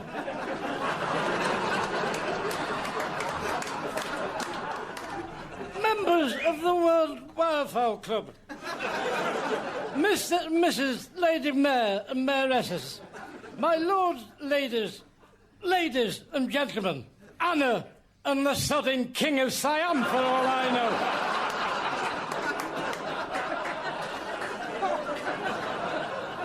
And anyone else that knows me. I do hope that's got everybody here in, because you don't want to bloody well offend anybody, do you? Only joking. Now, I was going to do for you all this evening to pay tribute to the work of the foul Life World Fund. My memory man act. But it's my great regret to break the news to you that I, or someone known to me, has appeared to have left my magic turban hat on the bus. A number 42 one. I could have come on the number 6 one, but that would have meant walking from the post office. And there's a lot of cloth in a turban, you know. That'll have to be covered by expenses, that will, Your Highness. And a bit of money for some crocodile skin slip-ons to replace these ones I'm speaking to you in now. As you see, Duke, I am very conscious of having the shoes made out of animals because I wish to save the planet, unlike some people. Look, can you please sit down? The Duke of Edinburgh has a speech to make. He's waiting to be introduced. Oh, shut up, you. I'll do it. My lord, lady... Oh, I'm not doing all the rest of that again. You'll have to take all that as read. It's time, one and all, for our very special personage to say a few words to you. I know you'll all join me in welcoming him. Oh,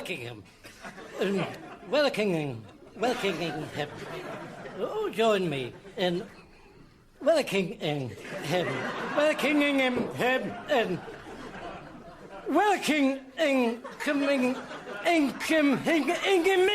Right, that's it. That's your lot.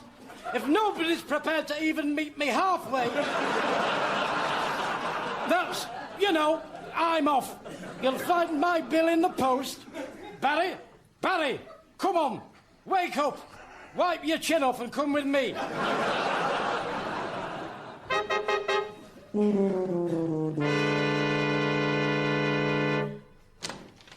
Hello, Arthur. I thought you were working tonight. I was, Jerry. I decided not to stay for the nosh-up part. Well, I'm just about to close up. Have you got any sandwiches left or anything? I'm famished. Well, I've got that one. Is that Barry outside? Oh, don't worry. I've lashed him to your drain pipe with his belt.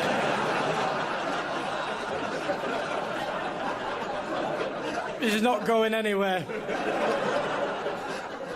What's up with him? I wish I knew. He's been behaving very peculiar this evening. He got us thrown out of the speaking engagement we were doing. No amount of smooth talking them on my part would see them make sense. He's just phoned his wife up and she's told him not to come home tonight. So it looks like he's on my settee. What's in this sandwich, then? It's a tongue salad. You can have it if you want it. I was only going to throw it out. Oh, go on, then, if you've nothing else. See you tomorrow, Jerry. Good night, Arthur. Come on, you. You know, Arthur, you're my best friend, you are. You're there for me, aren't you? Yes. We'll have a nice sandwich to have when we get back. You can share some of my tongue for your supper. I don't think I could eat any of that. Here, what you need, then, is the hair of the horse that sat on you.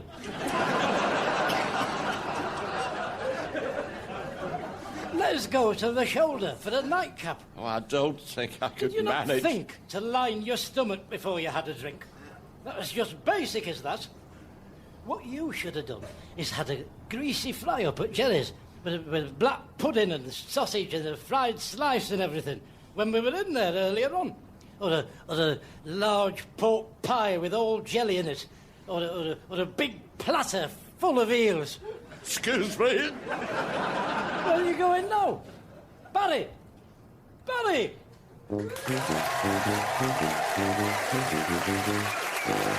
Appearing with Count Arthur Strong were Sue Perkins, Alistair Kerr, Dave Mounfield and Barry Cryer as himself. The script was written by Steve Delaney and edited by Graham Duff. Count Arthur Strong's radio show was recorded live at Comedia Brighton, is produced by John Leonard and Mark Radcliffe, and is a joint Comedia Entertainment and Smooth Operations production. And now, ladies and gentlemen, it's time once again to relax in your favourite rocking chair with a cup of tea and a huge slice of seed cake.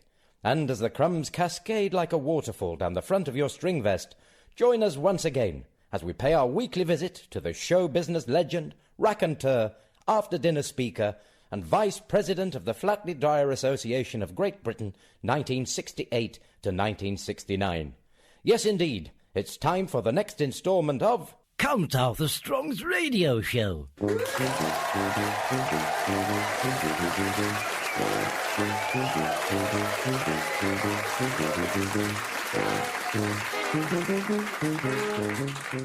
Right then, let's get that kettle on. Have a nice cup of tea. Now, things to do today. Things to do today. Things to do. Things to do today. Things to do today. To do today. To do today. To do today. Look, will you just stop saying that, for goodness sake? All right, let's make a list. Start as we mean to go on. Right, I did have a pencil last night, didn't I? What's happened to that then? I was using it to write my letter of complaint to the cream cracker people with it last night. Ah, here it is, that letter. I'll have a read of that back before I post it. Dear Sir or Madam, because I don't know to whom you concern. I write to complain to you in the most strongest terms imaginable about your product you laughingly refer to as cream crackers. I feel impelled to point out to you that your use of the word cracker is as erroneous descriptively as it is possible to be. And so, on to my personal predicament. Picture the scene, if you will. I innocently sat down on the evening in question, looking forward to a nice bit of Cheshire cheese I'd been saving for just such an occasion as this one I'm telling you about at the moment about. I extracted and cream cracker from your packaging and placed atop of it a thinly sliced slice of the aforementioned Cheshire cheese. When I lifted it up to my mouth to have a bite of the offending article, it rendered itself asunder, breaking in half, cascading both crumbs and cheese in equal measures onto my newly steam-cleaned Cyril Lord Axminster carpet. Open brackets, discontinued, close brackets. Your product was soggy beyond the pale, and I look to you to hear what you're going to do about it. I am a busy celebrity, and not without some clout in society. So you should bear that in mind in any offer of constipation. I believe an legal precedent has already been set in the case of Strong versus Johnson's garden peas, in which a rubber band was retrieved from a family-sized tin. Johnson's coughed up a cardboard box full, so you should be thinking of something along those lines in terms of a settlement. In conclusion, I would further... Oh, for crying out loud. Hello? Hello, I'd like to speak to Count Arthur Strong, please. Oh, you would you? Yes. Well, I'm not sure whether that's possible at the current moment. Are you Count Arthur Strong? Oh, let's just not get ahead of ourselves, if you don't mind. If you'd like to state the nature of your business, then perhaps I'll go and see if I'm in. I'm Chris Johnson from the Oxford Union. I'm phoning about this evening to make sure everything's all right. What's it got to do with you? Well, I'm organising it. I don't need any help organising my evening, thank you very much. It's all taken care of. I'm watching Dalsey Ellen Pascoe tonight. My friend and butcher's taped it for me. I'm organising the debate you're taking part in tonight at the Oxford Union. Is that tonight? Oh, sod it. Look, please, is Count Arthur Strong there? One moment, caller. I'm trying to connect you. Count Arthur Strong, there's a telephone call for me. You. Oh, is there? Then I'll come to the phone immediately to talk to him. He says he's coming to the phone immediately to talk to you. This is him now. Next, I mean. After whoever I am has finished talking to you. Ta-ta! Thank you very much, Jenkins. You could take the rest of the day off. Hello, Count Arthur Strong talking to you. You sound like the same person. Same person as what? That I was talking to before. Before what? How far back are you going? Look, are you Count Arthur Strong? Of course I am. I've just been and got me. Don't you remember? It's Chris Johnson from Oxford University Union. Oh, yes. How lovely to speak to you. I've so much time for everyone from Oxford and Camford. Cambridge. Well, I'm just checking that everything's all right for tonight's debate. Oh, yes. Don't you worry about that. Nothing slips through my head. Everything's all organised. My reputation for thoroughness and meticulousness is well known and appreciated by all in the business. It's why I work as often as I do. Right. Well, the other people taking part will be Professor Anthony Bartlett and Dr. Julia Andrews. You'll each have 3 minutes to make That's not Julie Andrews out of The Sound of Music, is it? No, it's Julia. Dr. Julia Andrews. Oh, that's a shame. That's one of my favourite films, is that? I would have loved to have had a chat with her about how she defeated Christopher Plummer and the Nazis. Well, no, it's not her. You'll each have 3 minutes to make your case, and then we throw it open for debate. It should be a very interesting evening. Oh, yes, it definitely will. It definitely will. Yes, that sounds as though it definitely will. Oh, just remind me, what's it all about tonight again? Don't you know? Oh, yes, I do know. It's just, I'm having an extension built, and the builder, Bob, has put a big pile of bricks in front of my filing cabinet, where all my documents, pertinent and relevant to whatever it is this evening is about, are kept. I've told him about it, but you know what builders are like. Oh, they're worse than milkmen for piling stuff up in your way. Fired £1 for every milk bottle I've tripped over on my own doorstep, and they don't care. It's a debate on creationism versus evolution. Oh, sod it. Pardon? I'm talking to my builder I told you about. Excuse me a moment. Oi, you. What did I say his name was? Bob. I have told you, Bob, until I'm blue in the head, not to put your bricks in front of my tiling cabinet. Oh, in fact, I tell you what, you've broken the camel this time. You're sacked, Bob. I cannot sanction this sort of behaviour. Never darken this doorframe again. Look, don't sack him on my account. That's awful. Oh, I'm afraid it's too late. He's already out of the house already. And frankly, it's been coming for some time. I'm just sorry you had to hear that. It's never pleasant overhearing someone dismiss someone. Anyway, you'll just have to deliver someone else's milk to someone else, won't he? In the future. I should be getting mine from the supermarkets, Bob. Are you talking to me now, or your builder? What builder? Oh, no, he's gone, he has. That's the last we've seen of him, Bob. I'm not Bob. I'm Chris. Well, then, in that case, you know, he may have gone, but obviously his presence still lingers, like a bad Bob smell. Look, everything is all right, isn't it, for this evening? Oh, absolutely. Don't you worry. It couldn't be more on top of me. And if there's one thing I love, it's a good debate on cremation versus the other one. Burial. Evolution. Creation versus evolution. So, we'll expect you here for 7? For 7 what? 7 o'clock. Oh, righto. Ta-ta, then. Looking forward to seeing you tonight, Bob. Well, that's marvellous, isn't it? Don't remember saying I'd do that bloody thing. I'll have to get down the sodded library now and do some swatting up on that. Right, let's have a look. What did he say it was we were debating? Crematoriums? No. Cartoonism versus... No, where's that bit of paper? Creationism. Right, let's have a look in the dictionary. Creation. Well, that's biblical, isn't it? Adam and Eve, that sort of stuff. Oh, I could speak for days on that with my lay preaching experience as part-time lay preacher at St. Aidan's. I'd do one of my sermons. Good, so that's that one sorted out. What was the other one? Evolution. Right, evolution. Charles Darwin. Origins of the species. Naturalism selection. Blah, blah, blah. Monkeys, gorillas. Oh, it's all in here. Right then.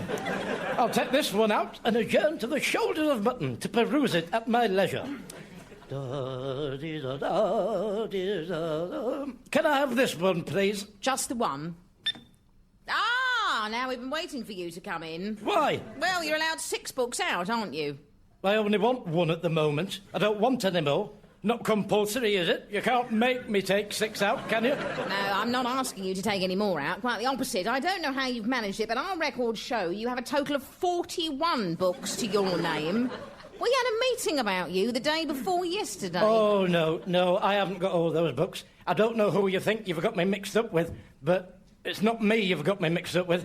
I can tell you that for nothing. Polo, Jilly Cooper, 15 Streets, Catherine Cookson, ring any bells? Ring any bells? Is that the one about the vicar's daughter who falls from grace? In fact, you have, let's see, 18 Catherine Cooksons out, according to our records. Oh, no, I'm not having that. I think if I had a total of 40-odd books out, propping my table up, I'd know about it. Yes, but it can't be a coincidence, can it, that we haven't got any Catherine Cooksons and they're all on your card? Look, we've only got the black velvet gown in. Oh, it's not one of the best, is that? Oh, dear. If you want a good read, get The Cinder Path. It's about a prosperous farmer with a sadistic bent, and someone murders him. Now, Charlie, his mild-mannered son, witnesses it and protects who's done it out of friendship.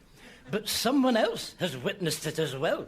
Ginger Slater, a very bitter and resentful farmman, and he tries to blackmail Charlie. Fascinating. Look, about these books... Anyway, he gets trapped in a loveless marriage, does Charlie, with Victoria Chapman, the fickle and promiscuous County Belle. But what he doesn't know is that her sister, Nellie, is in love with him, you see. Really? Please, can Then the First World War happens, and Charlie gets fed up with all his wife infidels, with all and sundry, and he signs up. Now listen to this bit. When he gets to the Somme, or wherever it is, he finds himself in the charge of a sergeant with an axe to grind. Sergeant Ginger Baker, eh?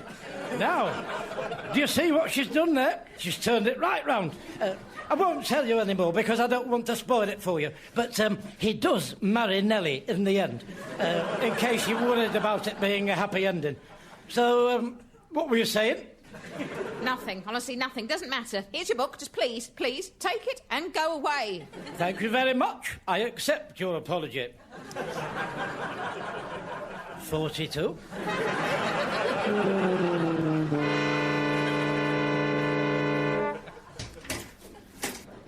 Hello there, Arthur. How are you today? That's for me to know and you to find out through asking me, Jack. Right, yeah. Well, what can I get you? Can I have a glass with something to drink in it? What? But how many years have I been coming in here and you still ask me what I want to drink? I'm a regular, I am. I should be able to walk in here, and as soon as you see it's me, my drink goes down on that bar without a word being spoken between us. Sorry, Arthur, fair point. I'll get you a drink. I should think so. All right, Sally. Did you see D.L. and Pascal last night? It was... Shush, stop it. Stop talking about it. I've not watched it yet. Wilf has taped it for me. Oh, and I've bloody well forgotten to get that off him. So, we'll have a conversation about something else, if you don't mind. Do you like pewter? Pewter? I can take it, I'll leave it. Yes, and what? I don't know, you said to have a conversation about something else. Here you go, Arthur. £2.20. What's that? That's a pint of bitter. I don't want a pint of bitter. But you always drink bitter. Well, I fancy a change. I'd like a bottle of barley wine, thank you. Oh, right. OK. Yeah, where are you going with that? I'm going to tip it away. Oh, you can't pour that down the sink. Think of the fish. They've got a different metabolism to us, you know. They can't hold their drink like we can. You might as well let me have that. Gratis, obviously, because I didn't want it in the first place. Come on, give it here. I'll help you with your recycling. It's the only planet we've got, you know, is Earth. There's the moon. The moon, Sally, is not a planet. It's a satellite of the Earth. It looks like a planet. Oh, dear me. A frying pan would look like a planet to you, wouldn't it, if you dangled it on a bit of string in the night sky? Look, much as I'm enjoying our discourse on all things astrological, I do have to sit down and do some research for a proper debate, which, because of my intellectual bent of mine I have, I'm partaking in tonight with the good burgers of Oxford University, where all the Inspector Morses were done. Hey, and you know, if it all goes well, it's not beyond the realms of possibility that I might end up with an honorary professorship, or a doctorate, or at the very least, one of those square hats with the tassels on. If Jasper Carrot can be made one, there's hope for us all, isn't there? With his act. What sort of frying pan? Oh, right, that's me gone. I'll just go and take my book and myself to a quiet corner of the planet Earth, if you don't mind. Right, where are we then? Good afternoon. I'm Count Arthur Strong, all present and correct and ready to debate. Oh, hi, I'm Chris Johnson. I spoke to you on the telephone earlier. Can I show you through to hospitality? Oh, there's hospitality, is there? Be my guest. We've got some drinks in there and there's a buffet too. Oh, is there food and drink on? Well, I wish you'd told me. I've just paid train prices through my nose for a couple of miniature whiskies and what they laughingly called a life-sized chicken pie. Would I be reimbursed for that, then? Because it's not my fault no one told me there was food and drink on, is it? If you'd like to follow me, we're just through here. Your fellow panellists are here already. Oh, wonderful. There's probably nothing left to drink, then. Yeah. Here we are, then. Let me introduce you to Dr. Julia Andrews and Professor Anthony Bartlett. Good evening. Lovely to meet you. Is that Professor in the Jasper Carrot sense?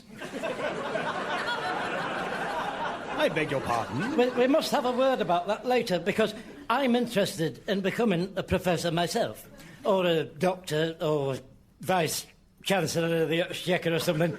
I'm still open to suggestion. It just depends which is the best one, really. I think a Chancellor is better than a Professor, isn't it? But Professor is better than a Doctor. They're two a penny. Doctors, really, aren't they? No offence, Julia. Julia? Oh, yes. I thought when, what's-his-face, Bob said your name, that you were the Julie Andrews, which is a real shame. No offence intended again, love. Because I would have loved to have sat down and talked to you about Christopher Plummer, if you had been in The Sound of Music, which you haven't. So that is a huge disappointment to me, really, that is. Still, I expect you get that all the time, don't you, Julie Andrews? No, not really. Oh, that's a shame for you. Never mind. Right, is there any drink left, or have you two polished it off? And the bit where they do 16 going on 17, I know that I'm naive. Oh, it's just a lovely moment, isn't it, Julie? A lovely moment. Then, of course, he turns nasty, doesn't he, Christopher Plummer, joining the Hitler Youth. Eh? Oh, dear. That's a true story, is that? Any more for any more? No, thank you. Julie? Julia. It's Julia. No, thank you. I do try to keep a clear head when I'm working. Suit yourself. I'll have yours. Here, has anyone had one of these vol-au-vents? Is it tinned salmon? No, it's fresh. Oh, that's a shame. I can't eat fresh. I have trouble swallowing it. And you know, if I do get it down, it won't stay down. Keeps sliding back up again. So really, I've given up trying. Do you mind if I ask you, how did you get the speaking engagement? Oh, I get all sorts offered to me. You would be surprised. Hey, to tell you the truth, I forgot I was doing it until Milado Bob Thing phoned me up this morning. Oh, talk of the devil. Your ears must be burning in its grave, Bob. Yes. Right. We're ready for you, if you'd like to follow me. Of course. After you, Julie. Julia. It's Julia. Oh, do I detect a touch of nerves? You're probably wishing you'd had a drink or two now, aren't you, love? Here, stick by me. I'll cover for you if you start to fluff your bit. Good evening, everybody. It's my pleasure to welcome you once again to the Oxford Union Debating Society. Here. I never got chance to ask you in there. Are you a proper doctor? Or did you just get that given, like Caspar Hauser? Caspar Carrot. Jasper Carrot, the idiot. I'm a doctor of philosophy. Doctor of philosophy? Ooh, that sounds very grand. Oh, dear. You see, I was straying more towards professor, but now with you saying that, I'm having second thoughts, Julie. Julia! My bloody name is Julia! That's right, love. Get it out of your system. Can't have been easy living in Julie Andrews' shadow for all these years. It's now my great pleasure to introduce our first speaker, ladies and gentlemen, Count Arthur Strong. In the very beginnings of time, there was nothing but the darkness. God said... Oh, here, by the way, if anybody knows what's happened in Dalizar and Porthcawl last night, keep stum if you don't mind. I haven't watched it yet. God said, let there be some lights on. And there was lights on, radiant and bright. God called the light day, just like we do. And the darkness he called night, again, which is just like what we call it. So far, Oxford University, he's only calling things what we already know they are. And that we call a trend. On the second day, God created Adam and Eve from some spare ribs. I don't know where he got those from. No one thought to ask. Adam and Eve, naked as the day they were born, walked hand in hand through the Garden of Eden. They nibbled on one delicious fruit after another. Apples, oranges, pears, bananas, satsumas, nectarines and tangerines were everyday fare. When I was researching up on the Garden of Eden, I asked my greengrocer, Alan Clifford, he drinks in the woodpecker, for a ballpark number of just how many different kinds of fruit there would have been in those days. And he said, did Alan, that there would have to be somewhere in the region of between 50 different ones. And that it was coming from someone who's had his own shoe shop, not shoe shop, fruit shop, you idiot, established 1963. Now, I don't know whether you believe any of that, because there are some people who come down on the other side of the tent, a field, fence, the other side of the fence, and we call them the natural selection people. And Charles Dance is one of Charles Darwin is one of them. Now, I've read his book, The Oranges of the Species, and I think I found its Achilles heel, if you will. According to him, we all come from the gorillas. Fair enough. So far, so good, Charles. Well done, you. But the one question you never answer is A, who made the gorillas? And 2, how come there are still gorillas today if they've all turned into us?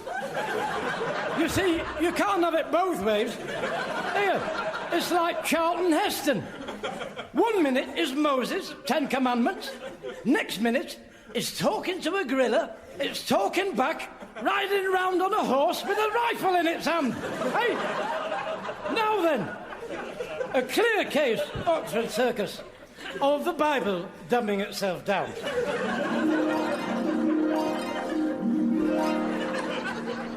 And so, in conclusion, ladies and gentlemen... I'm afraid, Chris, I can't participate in this discussion any longer. It's the most ridiculous spectacle I've ever witnessed. I'm leaving. I'm sorry. I'm terribly sorry. Do you mind, you two? You'll get your turn, mate. Don't worry. Dear me, talk about bad manners. He's not even a real professor, eh? when Charles Dance sailed, sailed to the North Pole on HMS, what is it? It's called after the dog, not a Labrador. It's got longer ears than a Labrador. Oh, look, it's not really important what his boat's called, is it? Must we keep going on about Basset Hound? No, it wasn't that. Forget it. Just forget it. Now, it's not my job to tell you what to think about Charles Dance and his naturism. If he wants to play tennis in the nude or fry eggs in the nude, then that's his business. As long as he doesn't start impinging his beliefs and letting it all hang out around us. Though, frankly, I wouldn't go near hot fat if I was in me underpants, let alone they all together. That is just an accident waiting to happen. Here, and aren't all the women that do it fat? Oh, dear. Hey, you have a look next time they do a programme on it. Dear me. Beagle! Beagle! That was it! Told you! Hey, now then! And so, the choice, ladies and gentlemen, is yours. Many thanks for listening to all I spake. You've been lovely. I've been Count Arthur Strong. Good night, Oxford Circus. Is that 3 minutes? I can do more if it's not quite. It was nearer 3/4 of a bloody hour. Was it? Blimey, no wonder I'm dying for the lavatory. Here. Doesn't time fly by when you're gripped by what you're saying? Excuse me, won't you, Judy? I'll have to go before I burst. Look out, coming through.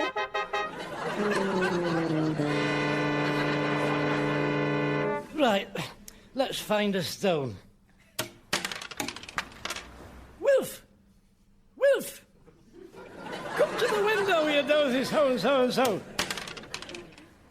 Wilf! You bloody idiot! You didn't give me Vidalia's Elvin postcode. I need to know what happened. I want me video, Wilf. I want to watch Daily News and postcode. You defo idiot. Oh, stop it. Oh, that's me out of here. I didn't do it.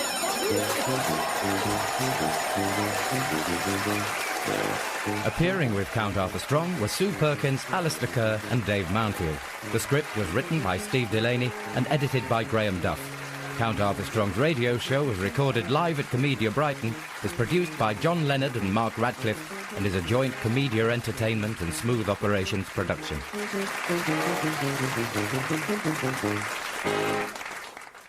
Ladies and gentlemen, would you please turn up your radio to a level which blocks out those intrusive noises that 21st century life brings us, as once again we join the show business legend, raconteur, after-dinner speaker, and the only person ever to successfully defend his title of Doncaster Cauliflower Ear Champion, 1968 and 1969.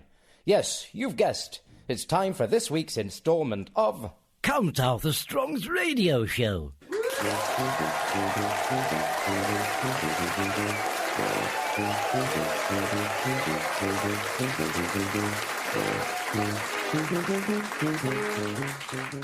It was absolutely delightful for me to be here with you today for this wonderful occasion. The official opening of a shoe shop is something I always dreamed of doing when I was a little lad. And today, that dream of those shoe shops has come true in spades. In fact, I was saying only the other day to my very close friend of all creatures, Brighton thing, Timothy Christopher, that I hadn't done one, and he said he'd done 4.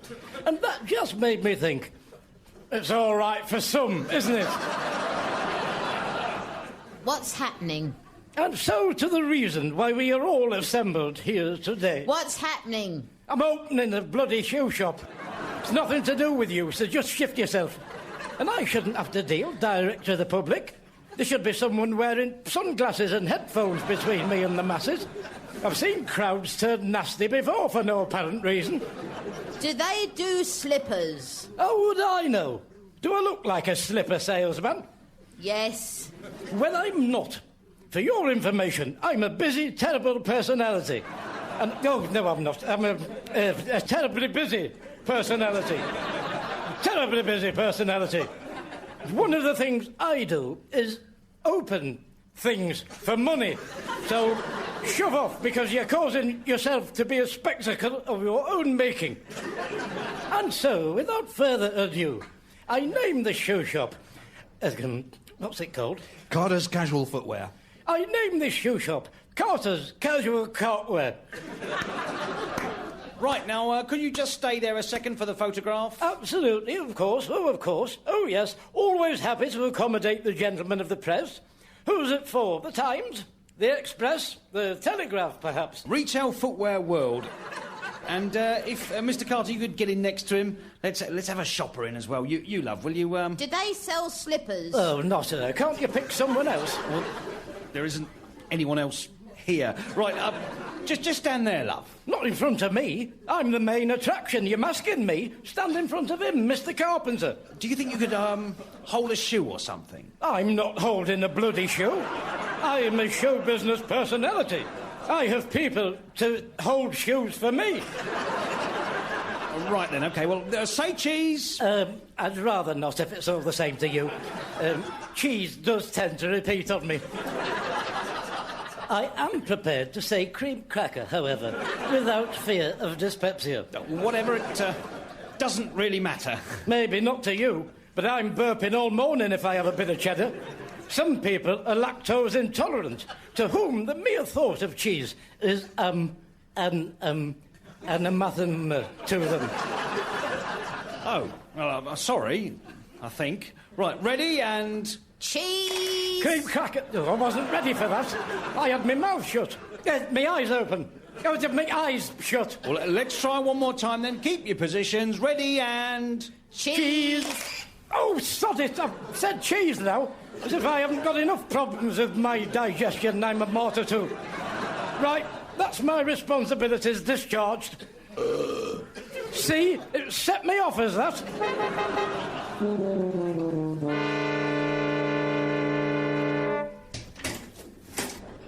Hello, Arthur.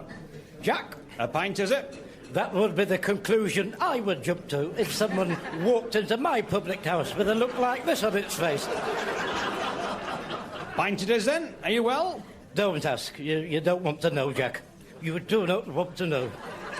You really are best off not knowing nothing about it. Oh, well, all right. I've been under the doctor. I have, Jack. Dr. Baker. Had to go and see him a few days ago. Oh, nothing serious, I hope. Well, I've said to him, Dr. Baker, as you know, because of my right vast wealth of medical knowledge I possess, through my work with the St. Anne's Ambulance Brigade, which, incidentally, I am acting captain in at the moment, having done a thorough medical examination of myself from top to bottom, I know what it is that's wrong with me, and I know what I need prescribing. He said, "Oh, it sounds serious." Excuse me, can I have a pint of lager? Do you mind? I'm embroiled upon what might be a matter of life and death here, with your pint of lager. Well, I only want a drink. Yes, well, I only want to live. Now then, think about that. I might not see the week out. Well, I'm sorry, I didn't know. Yes, well, you do now, don't you? I said, I have suffered, Dr. Baker, from what I suspect to be unsuspected heart mumble, murmur, and I've come in for a prescription for some of those odour eaters. No, not odour eaters. Beta blockers. I have come in for a prescription for some of those beta blockers all the snooker players are on. If as well as giving me a few extra years to live, it will help to improve my snookering, then that's a side effect I'm only too happy to live with. My current highest break being stuck somewhere around the 12 to 14 points area. So anyway, as he gave me a prescription, well, frankly, he had no choice, Jack, because of my being captain of the Jumblers. And later on, I've gone into Clark's the chemist to cash it in. But when I've got to the counter, it wasn't in my pocket. So I've said to Clarky, look, listen, Dr. Baker has given me a prescription for some odour eaters. I must have left it on my nest of tables. I said, to save me going back to fetch it, because in my condition, any exertion could prove fatal. I said, do me a favour. Give me the odour eaters now, and I'll drop the prescription off later on. Well, he looked at me like funny as Clarky. He said, you don't need a prescription for odour eaters. Anyone can buy them. I said, well, what's Dr. Baker playing up then? He's definitely given me one. So anyway, he lets me have a packet. And when I've got home and opened them up, they're not for your heart at all. They're for your sodding feet. I'll tell you something, Jack. He's well past it, is Dr. Baker. Mind you, having said that, they are comfortable, those old eaters. Oh, no wonder all the snooker players are on them. It's like walking on air, Jack. So, what's happening? Are you better? I've got to go in for some tests. They want to do a periscope on me or something. I've had a letter. I'm on my way there now. I've just stopped off for a couple because I don't expect they'll have a bar at the infirmary, will they? Or a social club. The state the national health's in. Can I get a pint of lager now? Oh, if I'm crying out loud, are you still here? Certainly, mate. I'll get you one. I only get an hour for lunch. Well, I might not have an hour left, you know. So you're one of the lucky ones, aren't you? That you can plan that far ahead. I don't see how you can die from not wearing odour eaters. Well, then you'd be surprised then, wouldn't you? Because you can die from all sorts. There you go. Sorry for the wait. Thanks very much. Cheerio. Someone with probably a little bit of a drink problem, if you ask me, Jack, the fuss he was making. I mean, we all like a drink, but you know, everything in modernisation, as they say.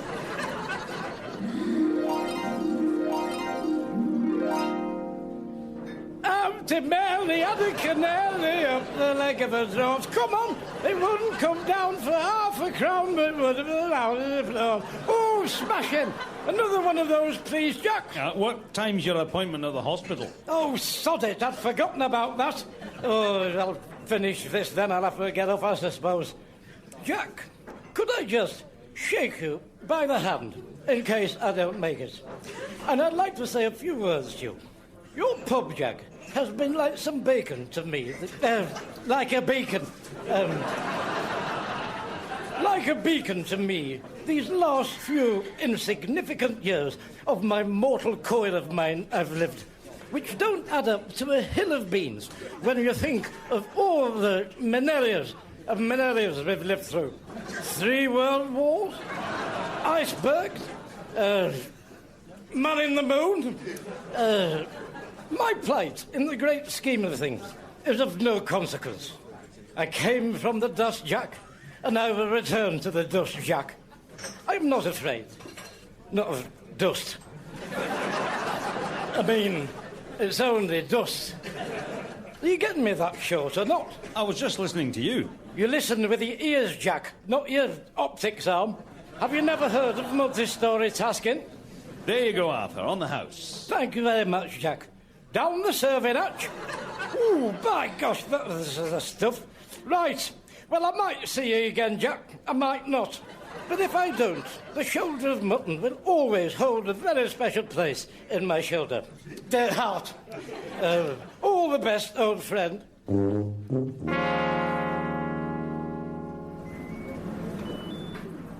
Let's have a look. Reception. Here we are. Good afternoon. I'm Count Arthur Strong. You're expecting me. I've come in for some tests. Frankly, it should be just a formality. I'm very good at tests. Oh, are you? Yes, and I do have a medical background, so I'll be keeping an eye on the procedures here. Well, you'd probably be better off talking to one of the nurses about that. What are you, then? A cleaner. Well, how am I to know you're a cleaner? I've got a mop and bucket in my hand. Yes, well, very convenient is that. It's a crime to impersonate a nurse, you know. I'm not impersonating a nurse, I'm mopping the floor. Well, you want to be careful. I saw a film about that. He thought he could get away with it, but they hunted him down in the end. Just like they'll hunt you down. Why on earth would they hunt me down? For doing away with people on the operating table and making it look like human error. And all the time wearing that sturgeon's mask, so everyone would think you're the real doctor, who you've drugged and tied up in the cupboard. I honestly don't know how you've the nerve to stand there looking me in the eye. Now, if you'll excuse me, would you please excuse me? Bloody idiot. What's going on here? Is this the queue? Yeah. Blimey, it's a disgrace, is that? And they say it's getting better, don't they, when they talk about it on the news? I don't think it's giving change as well. Do I have to stand here, even if I've got an appointment? Yeah, if you want a cup of tea or coffee. Eh? It's the queue for the coffee machine. Oh, for crying out loud. Where's the sodding queue if you've actually got something actually wrong with you? I could have bled to death by now. Have you cut yourself? No, I haven't cut myself. I'm just saying. You should have some signs up, shouldn't they, telling you where to go? OK, you've got to go to that counter there and get one of those numbers out of that machine. And when it's your turn, they light your number up on that board over there. More bloody red tape. It's like being in a sodding bingo hall. I've seen these ticket machines in the supermarket, on the cooked meats. It's scandalous they're using them in a hospital. 92. Oh, I don't want that one. I want something with an 8 in it. Let's have a look. Get rid of a few of these. 96, 97. Oh, here we are, 98. Excuse me, what you doing? I'm choosing a number. Sorry, you don't choose one. You take the next available one. What if you don't like your number? You don't have to like your number. It's just so we all know who's next. Everybody takes the next available number when they arrive. Then we know who follows who. There aren't any arguments about it then. Well, I'm sorry, but I'm not having anything that adds up to 11. That's just tempting fate, is that? Anyway, what's it got to do with you? Are you so far ahead with your cleaning you have time to stand round talking to me? I'm not a cleaner. I'm a senior nurse. Well, you're saying that. But how do I know? I've already unmasked one imposter since I've been here. I've seen a film about it, so I know what the signs are. I should be keeping a very close eye out this afternoon. Don't you worry about that. Dear me, I have never in my life come across this sort of gross ineptitude. It really does beggar my disbelief. Anybody sitting there? No, help yourself, mate. What number are you, then? 41. Not bad. They've just tried to get me to have 92. I told them straight, I'm not having anything that adds up to 11. Why, are you superstitious? Oh, no. I have little things I observe, but I'm not superstitious. Like what? Well, I'd always salute a magpie, but that's not because I'm superstitious. I just think if I don't do it, then some bad luck might happen to me. So that's to safeguard myself, really. What number did you say you were? 41? Dear, oh dear, there's 50-odd people before me. Here, look. I'll swap your 92 and 93 for your 41. No, I don't think so, thanks. All right, 94 as well, then. Well, what would be the point of me swapping? All right, 95 as well, but that is as far as I'm prepared to go. I'm sorry, I just don't see the logic of what you're suggesting. The logic is of what I'm suggesting is, if you do the swap I propose, then you will have all these other numbers to have, and they will be yours personally. Well, thanks, but no thanks. And I'll give you a signed photograph. Who of? Me, of course. Why would I want a signed photograph of you? Well, I don't know, to put on your sideboard or whatever people do with them. Well, would you put a photo of me on your sideboard? Don't be ridiculous. What would I want a photograph of you for? You're not a busy celebrity of my standing like I am. Who are you, then? Count Arthur Strong, of course, as if you didn't know. Pulling my leg like that.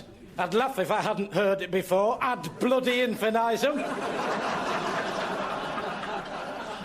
Count Arthur Strong? No, I don't think I've heard of you. Well, I can only assume you're in here with a bang on your head, then. Because everybody knows me. I've had a lifetime in show business, I have. You must have seen me in Bridge Up the River Kwai, or is it the other one? No, sorry, afraid not. All right, I'll give you 50 pence as well. No, I don't think so. £1 then. Cash in hand, on the table now. And that's a once-in-a-lifetime offer, never to be repeated. Unlike cheese. And that is my final offer as well. So don't think you can get any more out of me, because you won't. I have a reputation for being a hard businessman of the Donald Duck mould. Of Trump, I mean. Donald Mould Trump. Donald Trump mode. Here we go, number 41. Here we are, love. That's me. Bingo! Just a minute. You weren't 41. I remember you. You were in the 90s. Oh, no, you must have got me confused up. 41, that's me. Look, there's me proof. There's something funny going on with you. No, there isn't. Look, here's my letter. Well, you shouldn't be here at all, and you should have gone straight to gastroenterology. Well, no one's told me that. It's in the referral letter, look. Oh, for crying out loud. Why don't you have a sign up telling people to read the letters? I've just spent the sodding £5 getting myself bumped up the numbers. Where have I got to go, then? Follow the green line. It'll take you right there. Right. Thank you very much. Excuse me. Is this the gastroenterology wing? The what? Oh, for goodness sake. The gastroenterology wing. The what? Oh, will you just listen when I'm talking, then? I said, is this the gastroenterology wing? Where you come for your stomach if you have wind or something? Do you mean gastroenterology? Isn't that what I've just been saying? Splitting hairs? Yes, well, it is gastroenterology. Thank goodness for that. I've been wandering about for hours. We're very easy to find. You just have to follow the green line. Well, no one told me that. I've had to ask in the florists. And I had to wait in the bloody queue there as well. Right, wild goosey gander, she sent me up goose chase, wild goose chase. Anyway, you're here now, that's the main thing. Here's my letter. You should have been here 4 hours ago. It is your responsibility to get yourself here on time. Oh, we can all point the finger, can't we? There's no skill in that. It's not like fishing, is it? Anyway, as I say, you're here now, so let's just forget it. Would you please tell my consultant, please tell my consultant I'm ready to insult him. To see him. I'm afraid that's not possible. He's gone. He's finished for the day. Oh, dear me. It's like a bloody carry-on film, is this? What am I supposed to do, then? Well, I'm afraid you'll have to get your GP to refer you again. He'll have to make another appointment for you. Oh, dear, oh, dear, oh, dear, oh, dear. Look, let me explain something to you. I am a very busy celebrity. It's just not that easy for me to say I have a free day. I have to keep myself available for what comes up. Shoe shops don't open themselves up, you know. It was just good fortune I was free today. Next week, who knows? I could be doing Sunday night at the London Palladium. Or that one with a talking horse. Oh, it is good, that. Yeah, I've always thought I'd make a good doughty neighbour in that. Or I'm the one that sees the horse talking, but nobody believes it. I could be very convincing doing that, because I once heard a sheep in Wales say, "Go away." Clear as a bell. And no one believed me then. So I do have all the credentials for it. I'm sorry, I'm afraid you've lost me. Look, you're going to have to get your GP to refer you again. I'm sorry about that, but that's all we can do. Right, thank you. Wonderful, very helpful. Dear me, talk about I'm all right, Jack. I could be in the last gasp saloon here for all they know. I'm shattered as well. 4 bloody hours wandering round these corridors. I'll have a sit down before I do anything else. I'm exhausted the miles I've covered. If there is anywhere to have a sit down... Oh, here we are. You see, this would be a perfect moment if they had a social club for me to drown my sorrows about losing my appointment. They're missing a trick there, the National Health. With all the money they could take at the bar, then they could reduce my tax bill. Oh, dear. Ooh. I think I'll just shut my eyes for a minute. Excuse me. Wake up. Excuse me. What was that? Oh, you block off. Oh, where am I? You're in the hospital. Are you acting Captain Count Arthur Strong of the St. Anne's Dombulance Brigade? Why, what's it got to do with you? We need your help, acting Captain Count Arthur Strong. Please, let's not stand on celery. Call me Count Arthur. What seems to be the trouble, Doctor? Would you come and have a look at a patient in the emergency room? I don't mind admitting he's got us a bit stumped. It's just through here in the operating theatre. Very well. Lead the way.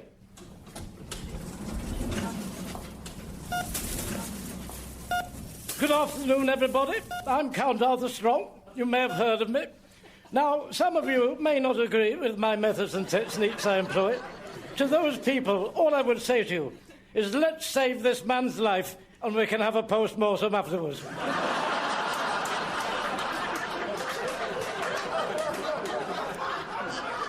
Agreed? Good. Right. Stand back, please. Let me have a look at him. Yes, his vital statistics are 20 over 40. Nothing unusual with that. Or is there? I've never been sure what that means. Now, I'm going to shine a torch in his eyes, like they do on the telly. As I thought. He's got one on that side and one on the other side. So that's textbook. It can't be that, then. He's got all his ears. 2 feet. Well, I don't mind telling you, I'm a bit flummoxed myself. Is there a history of unconsciousness in the family? Not as far as we know. Right. Let's try him on another 2 units of Zinfandel, please. See what that does. And, go on then, twist my arm. I'll have a small one as well while you're at it. Cheers, everybody. So, what do you think, Acting Captain Count Arthur? Oh, look, I've told you. Stop calling me all that. What's up with you? Don't call me it anymore. It's annoying. It's too long for one name, all that. Has anybody tried hitting him on the knee with a little rubber hammer? I've seen them do that on Casualty. Yes? No? Oh, well, it looks like I'm going to have to open him up. Can you put my special music on, please? I listen to when I'm doing operations.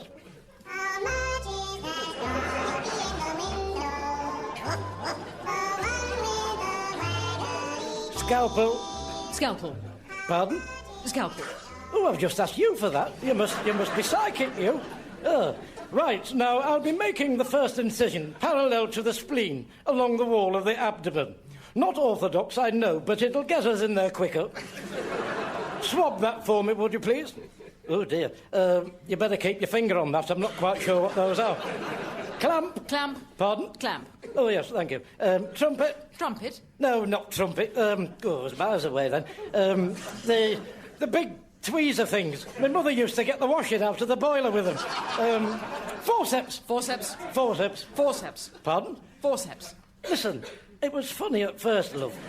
But I am getting a bit tired of that now. You're like a flipping parrot. Right, let's have a look in here. Well, we don't need that for a kick-off. But frankly, I've never seen the point of those. So that goes back underneath that. Oh, look, we have 2 of those. Well, I never knew that. Right, let's have a stitch or 2 in there, tie a quick granny knot, and I think that's me done. Congratulations, everybody. He's coming round. Very good. I'll just go up the business end and have a word. Can you hear me? I said, can you hear me? His head's at the other end, Doctor. Is it? Oh, yes, you're right. I must have my other glasses on. Well done, you. You have the makings of a fine surgeon. Highly commended. I'll go up the other end, then. Ta-ta. Hello? You know you're a very lucky young man, don't you? You'll probably be a bit sore for a day or 2, but I expect you to make a full and complete recovery. Can you hear me? Hello? Can you hear me? Come on. Wake up. Wake up. Can you hear me? Can you hear me? Can you hear me? Can you hear me? Come on, wake up. Are you all right? Go out of it. I'll knock your block off. Go on. Take it easy. Calm down. You must have fallen asleep. I'm not coming in here. You're not whipping all my bits out when all I've got's a bit of trap wind. I've had it before. I'm going to report this place. You're all body snatchers.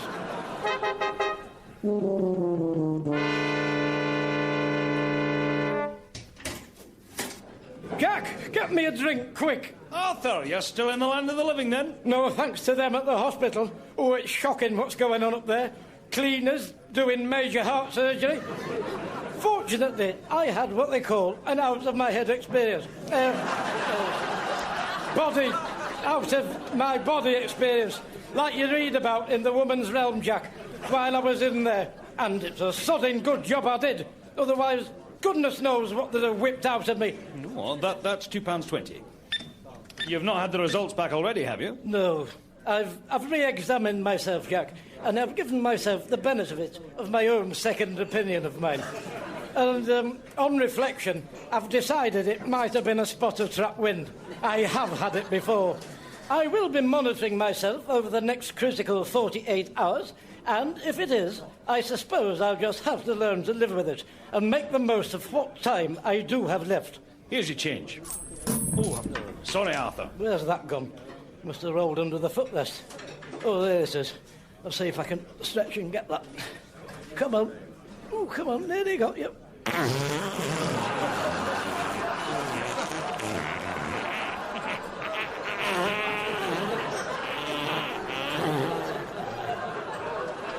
Oh, that's better. Told you. I should never have allowed them to give me that cheese down the shoe shop.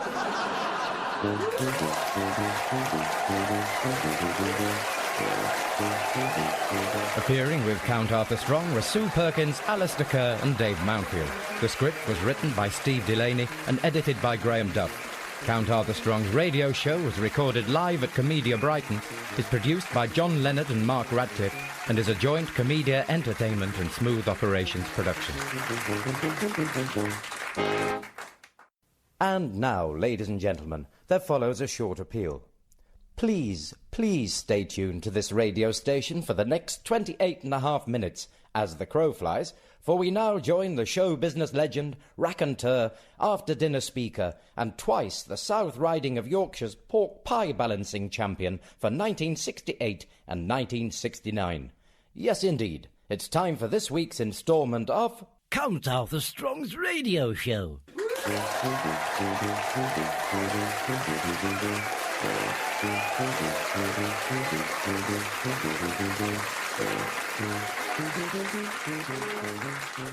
Let's have a look. Jodhpurs, will I wear those? Well, I'll take them just in case. My pith helmet, I'll definitely wear that for it. Pointing stick, I like a good point. Gives you a bit of authority. Oh, that bloody thing. Hello, Count Arthur Strong speaking to you. Please be brief and concise. Do I have the pleasure of addressing the head of the household? Why? Because I'd like to speak to the head of the household. What for? Are you the head of the household? Might be. On the other hand, I might be my cleaner, Doris. Stranger things have happened. I tell you something, though. Whoever it is you're talking to, he's a very busy man, what with being head of the household and all the responsibility that brings with it. What do you want? Have you ever thought about what would happen to your property if you died without making a will? Well, I suppose eventually it would fall down, wouldn't it?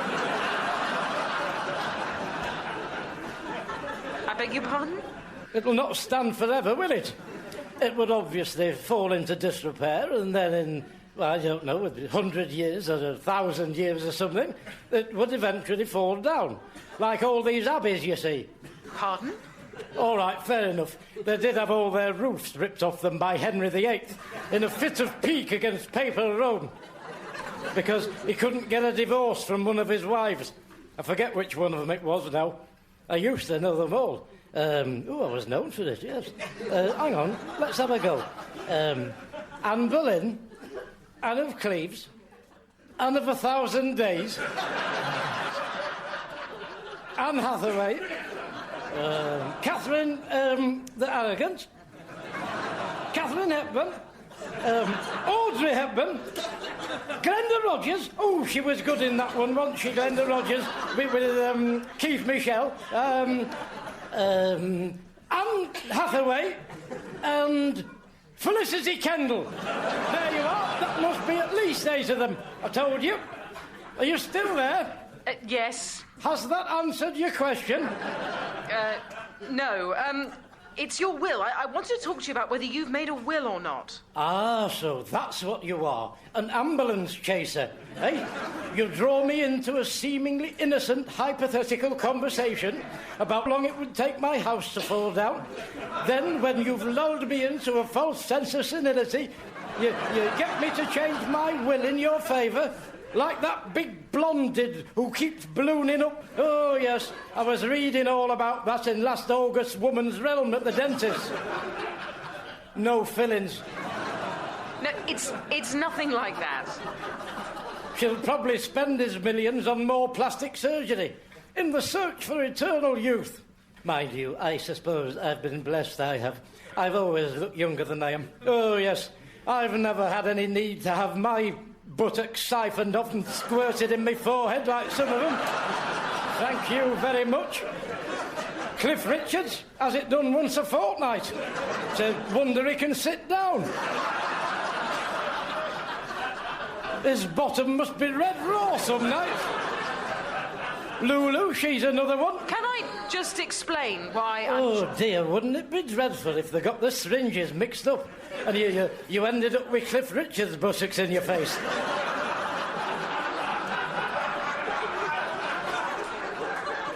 Wouldn't know where to put myself. I mean, I did quite like mistletoe and wine, but I wouldn't want his buttocks in my face.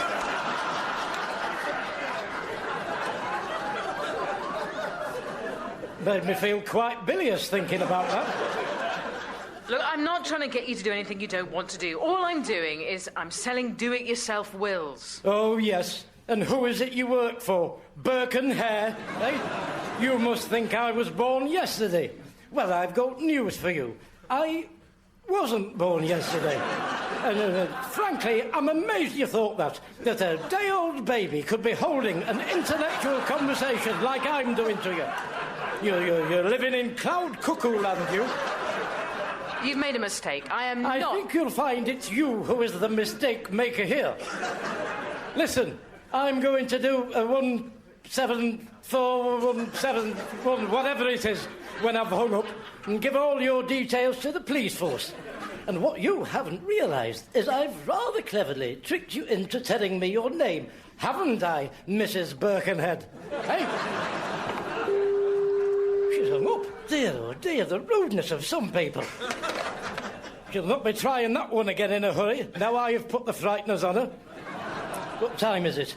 Oh, I'll have to do a 1717417 089800. Whatever it bloody is, on a number later. I'm too pressed for time now.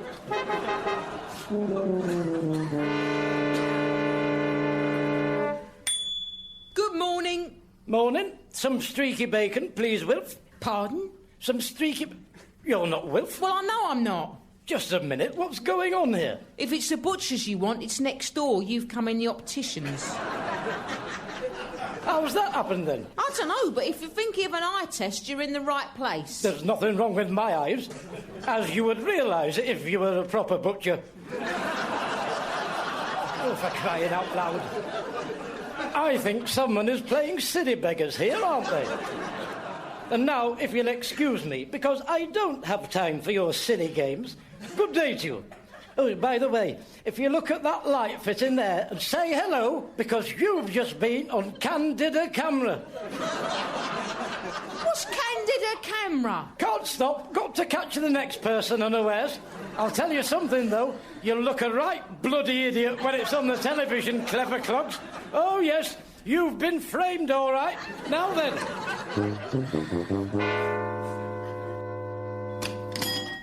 Morning, Arthur. Wilf? How are you this morning? Very well, thank you, Wilf. Despite the attempts of that practical joker in the glasses shop next door. What, Michelle, in the opticians? You know, some people just have a bit too much time on their hands. I'm toying with the notion of reporting her to the Independent Opticians Regulatory Body. Off look. She's only just been trying to pass herself off as you, with a blatant disregard for gender. You won't have a word with her about that. Lord knows how much of your trade she's had. Because it wouldn't surprise me if she'd been selling off bits of offal on the side. Why would she do that? I don't know, Wilf. Hey, maybe she's got that, Baron Munchausen syndrome by Popsy. Yes, I watched a film about that on the telly. Oh, it's tragic how far some of them go when they've got that. It's a terrible thing. A terrible thing is, Bob Munchausen syndrome. Bob Munchausen syndrome. Well, what are you up to then today? It's my lecture talk tonight. Count Arthur Strong's Forgotten Egypt. Oh, that's tonight, is it? That's right. 7:30 prompt on the button. Latecomers may be admitted at the discretion of myself. It very much depends on how I feel when I'm presented with them and what they look like, etc. There is a basic criteria to be met. I'm not just letting anybody in. There will be a strict dress code. Oh, really? Well, what'll that be, then? No work clothes or jeans. No overalls, obviously. If you come in a hat, I'd require you to take it off for the duration of the lecture talk. And if you're a lady, no trousers. Unless you can prove there's a good medical reason for it. And for that, I would require a doctor's note. So, if you are a woman, Wilf, and you do come in trousers, and you haven't a doctor's note, you've got two choices. One, you either take the trousers off and stop, or B, get yourself back off home and miss what would have been something you would have really enjoyed if you'd stayed and taken your trousers off. The choice, Wilf, is yours. Oh, just use your common sense and you'll probably get in. Anyway, listen, it's a very important night tonight. I've got a representative from the British Egyptological Society coming this evening. I've applied for membership of that very June, July, August body. If they like what they see tonight, and how could they fail not to, well, let's just say I'm hoping to have my passage eased for me. Now then, would that be your streakiest streaky bacon? Or do you have something streakier, surreptitiously secreted in some secret store somewhere, safely secured, so should someone strive to subsume said streaky, security steps shall stop said scurrilous scoundrel?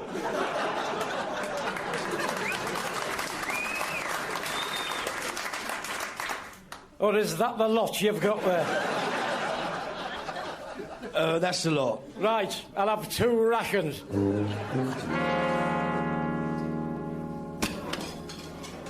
Hello, Arthur. What's all that you got there? Oh, it's all my bits and bobs for my Egypt lecture for tonight. Oh, it's tonight, isn't it? Yes, it's flipping tonight.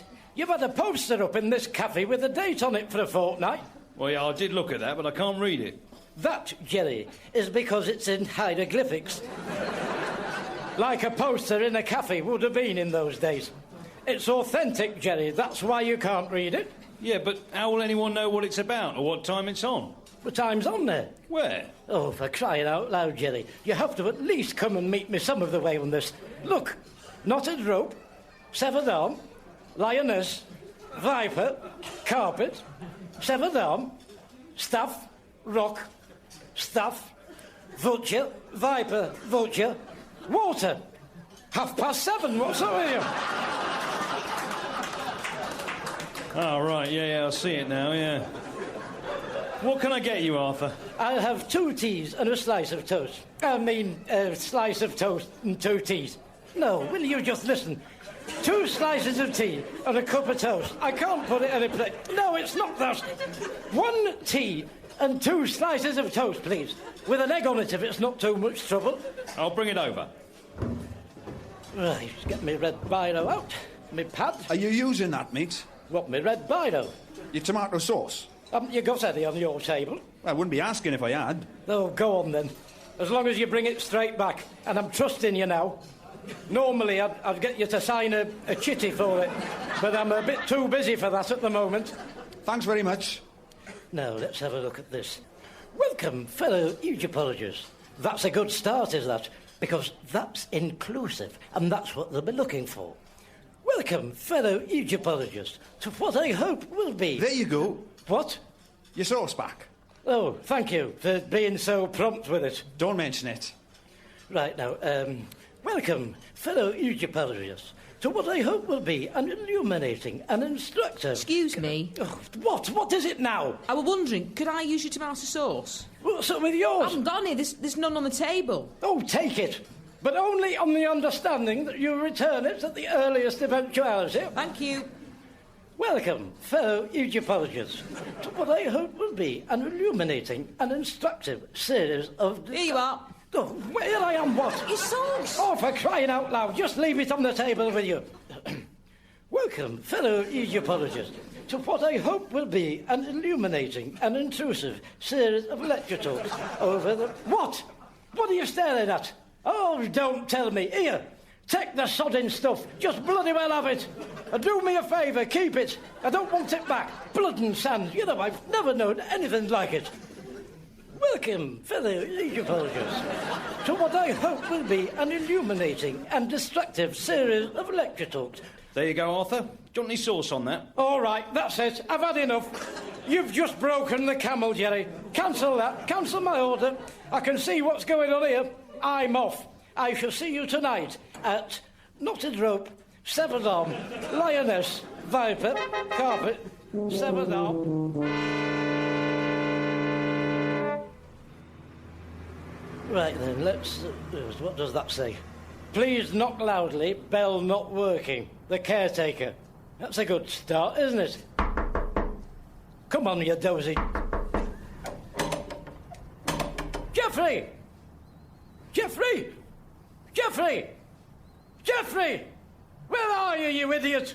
I'm here. Open the sodding door then and get a move on. You'll have to stand to one side. Why? Does it open outwards? No, but you're in the way. In the way of what? Me, I'm behind you. What are you doing behind me, you dozy so-and-so? I've been to get some milk. I've just been knocking my knuckles red raw on your big stupid door. Did you not think to take your sign down when you left the premises unoccupied? No. Because that sign infers to me that there's someone in there, ready and waiting to meet and greet the knockers. I never thought of that. I'll just get the keys.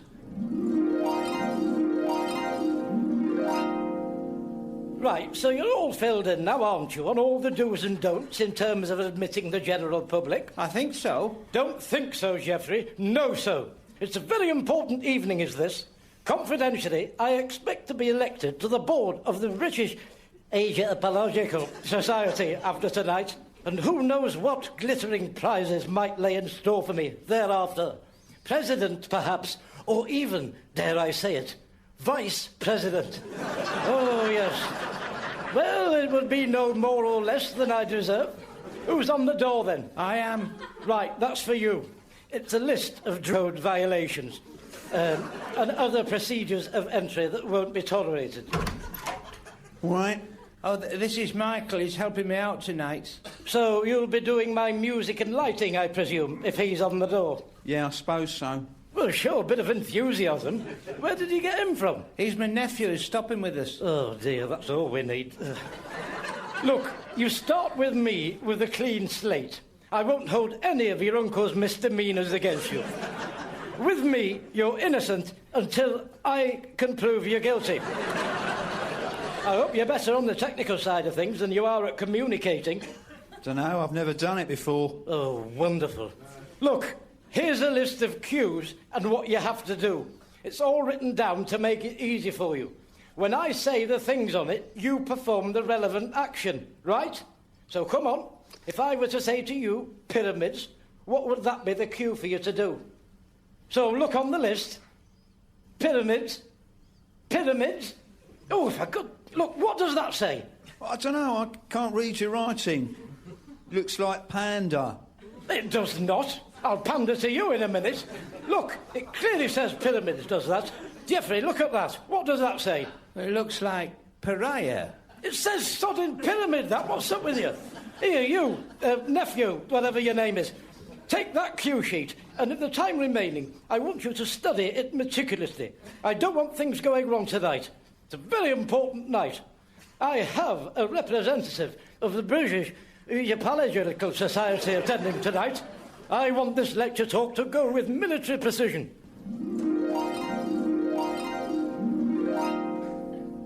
Can I see your ticket, please? Here you are. Can you sit anywhere? Yes, but there's no spitting. What did you say? There's no spitting. It's on the list.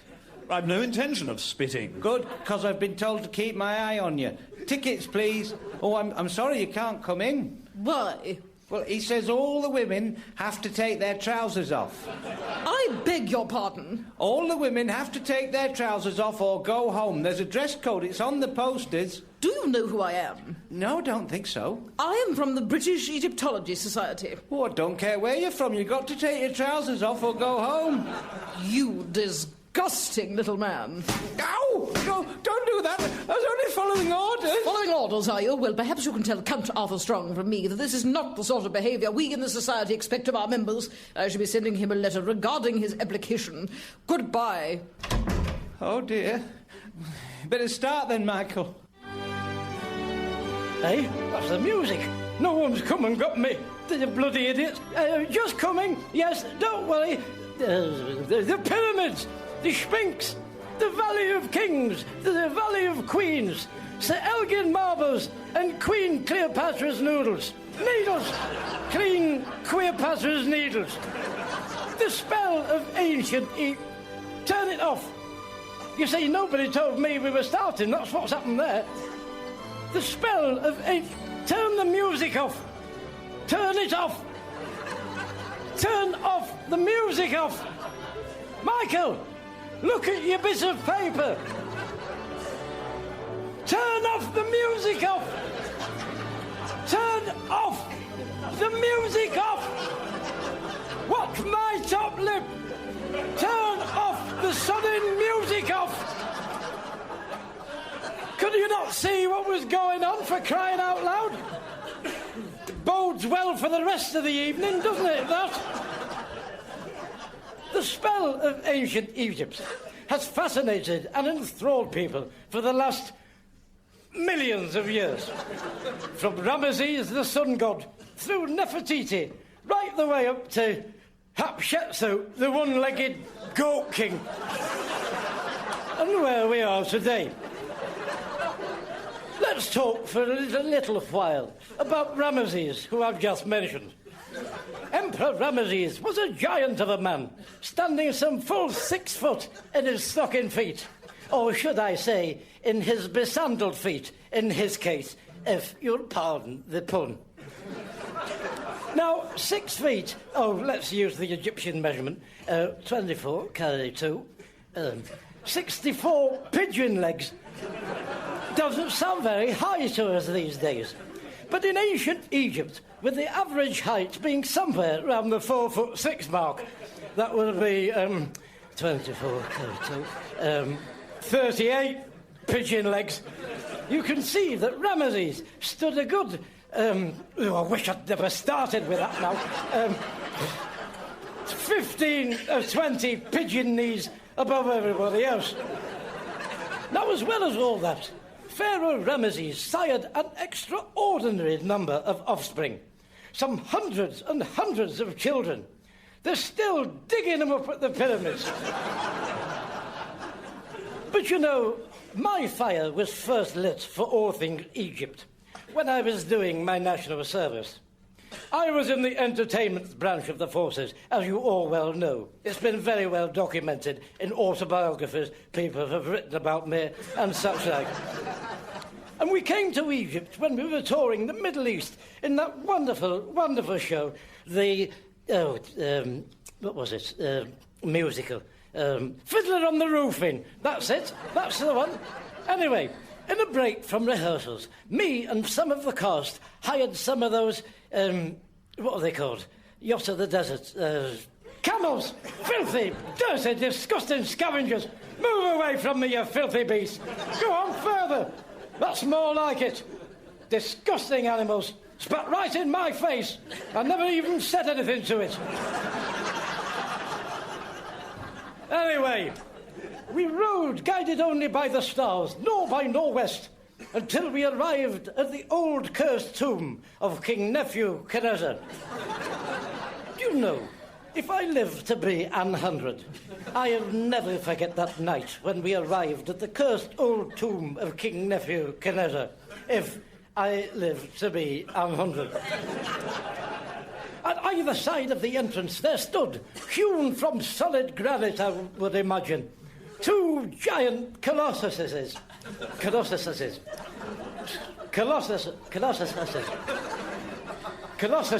Listen! At one side of the entrance was 1 giant colossus, and at the other side of the entrance there was another giant colossus. You see, there's ways around all that. Anyway, I turned and, flaming flambeau in hand, walked through the entrance. Once inside, there were no prizes for guessing which was nephew Fernez's sausage goose. It shone like solid gold in the half-light, almost half-blinding anyone who even half looked at it. To my left, hidden to the naked eye, I spotted a concealed chamber. My throat went as dry as a bone. Could this be the last resting place of... Here we go. Toot the car horn. Toot the car horn. Toot the carman. You see? That's how you remember them. I pushed open the door to it. What secret would I find on the other side? The bloody sodding camels, that's what. Eating my potted meat sandwiches. Gone right round in a bloody great circle, come back in at the ticket office, haven't I? Complete waste of time.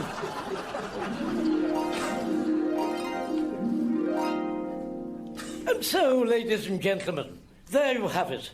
I hope you've been as illuminated by me tonight as I don't mind saying, even if I say so myself, I have by what I've heard me saying to you. And it's not often I can say that. Anyway, thank you for making my talk such a success that I think it's been, by not coughing, picking your noses, or spitting through it. You've been marvellous. Good night to you. Hello? Hello? They're both gone. What about whoever it was from the British Egyptological Society? I don't think I saw her. What do you mean, her? Oh, it's not my fault. She wouldn't take her trousers off. What are you talking about, you idiot? She belted me on the head with her umbrella. What did she say to you? She said she was going to send you a letter about your application. And how did she say it? Was she smiling? Did it sound as though they would treat it in a favourable light? She seemed very positive in a way. Oh, well, there you are, then. That sounds promising. And when she belted you, was it playfully? It did hurt a bit. Oh, yes, but, you know, that just could have been an accident. She probably stuck her head in the door, saw everything was all set up just right for a wonderful lecture, and rushed off back to the office to splash a letter of recommendation off to her superiors, stopping only to playfully hit you on the head with her umbrella. Well, oh, that sounds very encouraging. Very encouraging. I'd say we have something to celebrate. Have you got any drinking at home? No, I haven't. Oh, well, then we can go down to the Shoulder of Mutton, have a couple there.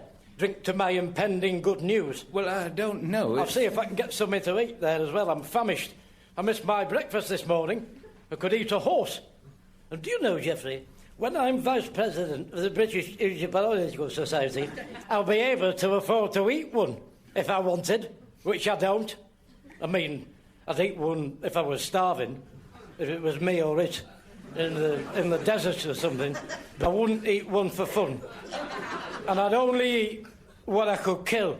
Will they still be open? Oh, yes, Jack doesn't close until vulture, lion, vulture, viper, vulture, water, quail chick, basket, lion, quail chick, basket, tea's made. No, I've said tea's made.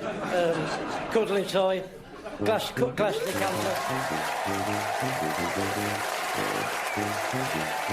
Appearing with Count Arthur Strong were Sue Perkins, Alistair Kerr and Dave Mountfield. The script was written by Steve Delaney and edited by Graham Duff. Count Arthur Strong's radio show was recorded live at Comedia Brighton, is produced by John Leonard and Mark Radcliffe, and is a joint Comedia Entertainment and Smooth Operations production.